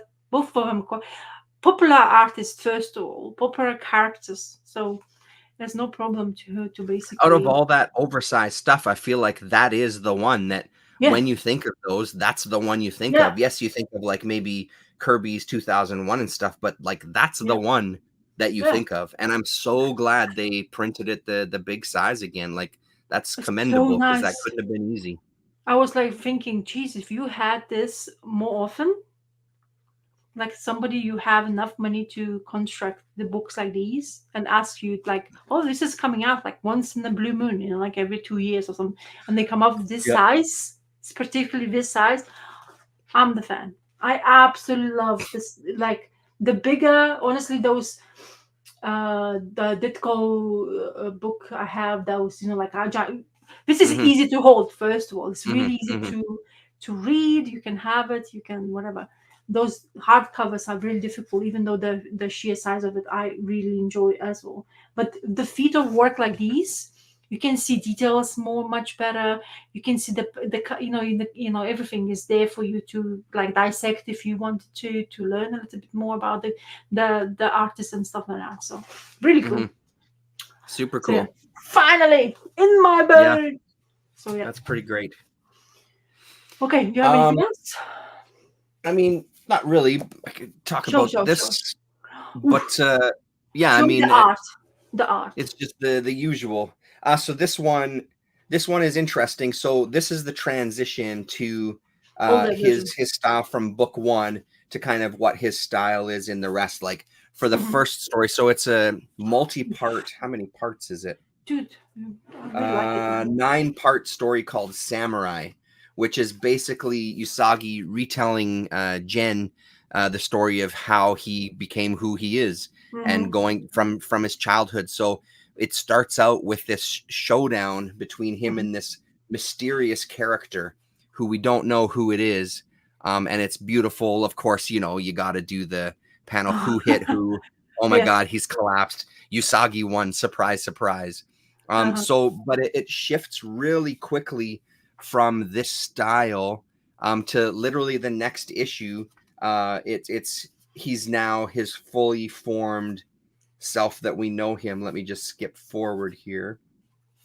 So they go to this flashback, and when they come back from the flashback, it's now at this style where everybody's Yes. now stretched out. I wonder if it was a note from, I think it was Kim Thompson editing it when it was at Fantagraphics. Yeah, Mm-hmm. Kim Thompson. I wonder if it was a note. Like I'm really, really genuinely curious about why the sudden shift in style. Like what happened? Was it to kind of get away from the critters and the albedo kind of funny animal comics? Is that what it was? Because he decided that this is now a serious story, because this samurai story is pretty intense. Like Mm-hmm. I said, it's him meeting his master and Mm. him becoming who he becomes, and then becoming kind of like the bodyguard to his lord there, who eventually dies. um, and it's so goddamn good. I mean, look how good that page is there, man. He does these incredible splash pages throughout this book. It's so much fun reading this stuff with Lillian. We're having such a good time with it. Um, so he finally he joins this master to learn how to become a samurai. There's a competition. His master is kind of like shunned, but Mhm. because this lord Mifune is going to be there, they Mhm. don't turn him away at the door. He's only got the one student, so Usagi goes up against another school, and he defeats all of the students there, and kind of goes head to head with a childhood friend of his, who he defeats. And the childhood friend is so confident that he's going to beat Usagi that he says, "I'll leave the school if I lose this match." So he Mhm. ends up leaving the school. So we get like these really highly dramatic parts because Usagi eventually does go back to his village. He does get reunited with his kind of lost love, and Yeah. his friend who does decide to stay there, and then we know later on ends up marrying this woman and having a child together, which of course is really revealed in a later volume that it's actually Usagi's child, and yada yada yada. So it's Mhm. just such a amazing world. There's such good stories. They have these kind of inherent lessons in them, which is also really nice to have. It doesn't hit you over the head with it, but there's just yeah. I mean, I can't say enough about it. It's not like I'm saying anything that's a surprise to anybody. Yes. Surprise, surprise! Breaking news: Usagi Ojimbo is a good comic. You should read it. But these ones are so fun, and I think part of the fun too is going from the beginning. So reading Yeah. book one, and then we read book 6 and 7, unfortunately, because I didn't think there was any way we were going to get 2, 3, 4, or 5. Mhm. After reading book 6, we started looking on eBay, and Yeah. that's when we found this deal for book 2 and 3 for such a steal that it's like, okay, well, we're buying that instant buy. And it came really quick. So Cool. now we're halfway through, I think, book 3. So now it's going to be trying to find book 4 and 5. I'll probably even just try to find later printings of them Mm. somewhere, because they are book 4 and 5 are up on eBay, but for Uh-huh. some reason, book, I think it might be especially book 4 is Uh, really expensive. I'm seeing them sell for yes. like $100 American just for that one volume, and I don't know why that is. There Maybe must have been a something. low print run on it or something, Yeah. but I'm keeping my eyes out because I'd love to kind of read all of these in order, because it's just been an absolute pleasure to read them. Fortunately, we New do know that. out back with Dark Horse, crazy. Yeah, yeah, I think we're gonna start doing that because the minute he jumps back into the dark horse, they will take over and they're gonna start Yeah, doing their own reprints. reprinting. I wonder how far we will get them. Is it gonna be hardcovers or what? Um, but the thing is, when somebody asked the same question to Stan Sakai about his change of art, Mm-hmm. and his response was that Usagi is aging, not as would you expect it to normal time frames, whatever. But that's why he looks a little bit more, like you say, elongated, much more like looking the Sure, way but he is. I mean it more on like his entire art style, like for all of the characters changed Yeah, he instead of did them though. being these kind of squat characters. And I could see the aging thing for sure, but like it's such an abrupt, because it's literally from one issue to a next one, where it's Hmm. this kind of the volume one style or the book one style that I really loved. And then a quick jump where I feel like it's more of like there's an aging element for sure, but this one was so sudden. I feel like it must be like I want to get away from that funny animal Maybe. critters type of stuff that I'm not in with that kind of, captain character or whatever else, right? Like I want to Yes. be taken seriously. So I wonder if it was a note. And then I'm also wondering now that because I've got this first volume from the Hmm. Dark Horse stuff too, I wonder if this is immediately after the Fantagraphic stuff, because already my daughter is asking, so what are we going to read after we finish these ones? Like, is there more? I'm like, oh God, there's a ton more. So I'm Yeah. hoping that this one, I haven't looked into it yet, if this one follows right after this stuff that we're reading, because then Yeah. we can get right into this giant tome. So Oh, good. But yeah, already she's asking for more, even though we're not even finished what we And have then yet. he's So. asking if you tried looking for the graphic set that collects all early Usagi books. Yeah, I didn't know that there was a set that collects them all. I had no idea. I'll look for it for sure. Yeah. But honestly, now that I'm on this train of getting these volumes, I kind Mm-hmm. of really like these short volumes. Like they're an odd size, Yes. but I kind of like having them. I love that it has Fantagraphics predominantly on the spine there, Mm-hmm. so I'm kind of all about getting these ones now, which is, that's what you do. You do those kind of things to yourself, set yourself these unrealistic goals. Yeah, But I'll especially look if into you. that. I didn't realize they had been collected in all one volume. Yeah.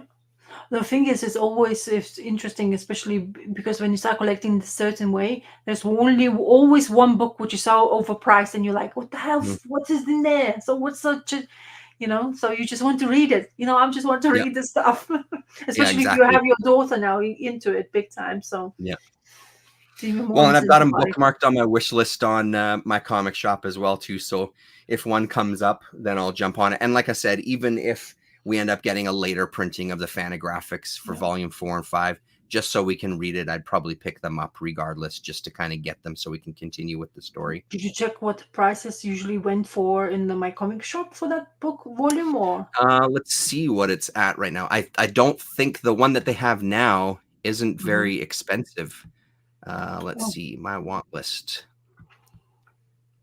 You. so there's five of them or six of them? Um, let's see. So it has Hmm.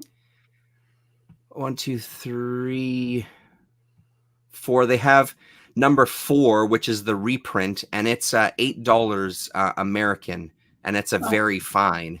oof. So it takes the same art that happens in the earlier Fantagraphics edition, but it Oh, changes some of the layout and stuff. Now, I don't know if it's the same size. Let's see here. No, it's the same size. So it's still these smaller sized volumes, is what they say. $180. So they've got book 4 for $8. And then book 5, they don't have any in stock of either version of it. So they have one of them in stock there, which, I can't I can't do a such I a don't big think I can do a my comic shop order for one book, because I think the price that delivery. I'm worried that the shipping is going to be crazy for just one book. And then because now I've ordered twice already from my comic shop, I don't want it to get hit with any sort of like tariff at the border from the mafia. So, but I'll keep an eye out though for Jarelli. Thanks for that tip. Mafia. Because Yeah. you're gonna get taxed, isn't it? Or extra Well, I tax. mean, sometimes they'll do that. Yeah, they'll do the border, right, where you get the customs Mm. fee, right? So my wife actually had them come back. They sent collections after her. So she had something delivered. There was a customs fee on it. When the guy delivered it, I was ready to pay him. He said, "Don't worry about it. You can pay a different way." And it's like, well, I kind of want to pay now. But because he delivered the package and he walked away, we're like, well, screw it. We're not going to pay for shit. They didn't even send her a, hey, by the way, you owe us some money. They immediately went to a collection agency. It's called the special edition. It's 2 books and they're available for $100 or less. Good looking out there for Jarelli. I will absolutely put those on the radar then, because Mhm. I would love for my daughter to have a set. You know what I mean? So if that's something Yeah. that maybe I can find for her, that would be great that she can have on her bookshelf, and then I can keep digging for my versions. Yeah. So but now they came back and asked for money, yeah, because she didn't Yeah, pay. they want the money, but the thing is, they didn't even send her a letter. They just automatically went to a collections agency. So it wasn't even like so I mean, that kind of thing can affect your credit, right? So it wasn't Well, even like yeah. an email or a letter going, hey, by the way, you still owe us whatever it was, Mhm. $5, $10. I don't remember how much it was. It wasn't very much though. You still owe, you have a payment due. They just automatically went to collections, and now she got a letter from a collections agency, which is fucking stupid. So yeah, But goddamn then mafia, I tell you. it's Fuck kind the of government.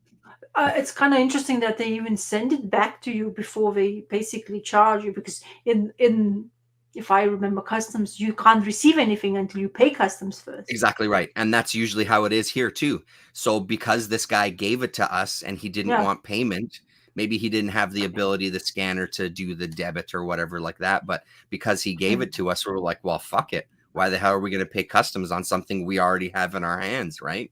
Yeah. So, but sure as hell didn't expect them to go to customs, or sorry, to collections about it. Yeah. Jeez. That's not the people you want to mess around with, but also it actually ruins people's, like you say, credit, which is, Yep. Because they think that you are the one who doesn't do anything, whatever's supposed by law. Well, and that's the thing, right? Like it can affect you in the long run, right? So, and obviously she paid it and everything is good, but it's just that idea of like that you would go to that length for something. Like I said, it wasn't very much. It's not like it was hundreds of dollars that she owed. It was like $10 or $12 or something. Like it wasn't that much money, less than $20. Somebody doesn't have patience whatsoever. Yeah, exactly. When they So, want their money. Yeah, It would like, be a give it to shame me to see now. something happen to your house if we didn't get our $20 that you owe us. Sure would be a shame. Yeah, but yeah. Anyway. Yeah. People and the rules. Yeah. And customs. Anyway. Okay, I don't have anything else. No, I'm good too. Okay, so we did it. 2.5 hours, not bad. It's not bad at all. But it will be interesting for me to sleep. It's like it's been a while. Yeah, so right. My body doesn't understand this. Yeah. I get to change. Anyway. Yeah, I guess it's been a couple of weeks. Yeah, right. Yeah. So thank you very much for people watching, talking for Jorelli most of the time, and off my shots, and 91904 comics as well popping in. And hopefully we'll see next week. It depends on that guy. Yeah, we'll see. But so far, yes, we'll see you next week. So far, we're gonna give us thumbs up. Right. Yeah, actually, it would work. Anyway, all right. And then on the last note, go check my drawing video for like 5 seconds. It's I do shorts now, so you don't get bored. I didn't even see it come up. Usually I have yours. I have the bell on for your channel. Oh, thank you. So I get the notification, but I didn't get a notification. Yeah, so I did short of this. Sweet. And this is that Fantastic Four collected editions I was doing. And this is the Doom kicking the butt out of the Mr. Fantastic. So check that out. Yeah. And the previous one I did the Night Watcher, which I really liked. Oh yeah, yes. That's so great. Yeah. I love the size of that sketchbook too. That's like a perfect size. It is very nice actually. I thoroughly enjoy it. The grandpa stuff. Still bloody mess my delivery. Oh, sweet. Make yourself big. You saw it, didn't you? See me drawing that? I don't think so. Make yourself big again. YouTube, what are you doing? Dude, that's sweet. Him doing the chopping of the head, and he's looking down on his own body for like split second. So long, sucker. Yeah, so this is crazy. Grandpa stuff, and then knife violence. We began on knife violence. We're ending on knife violence. And people who have like watching the time till this time. Oh my God, kids are singing their songs already in my head. Annoying. Anyway, so yeah, check it out. Cool. Right. Shorts. Okay. Look at the shorts. Shorts. Shorts. All right. The Daisy Dukes. Later. And the stream.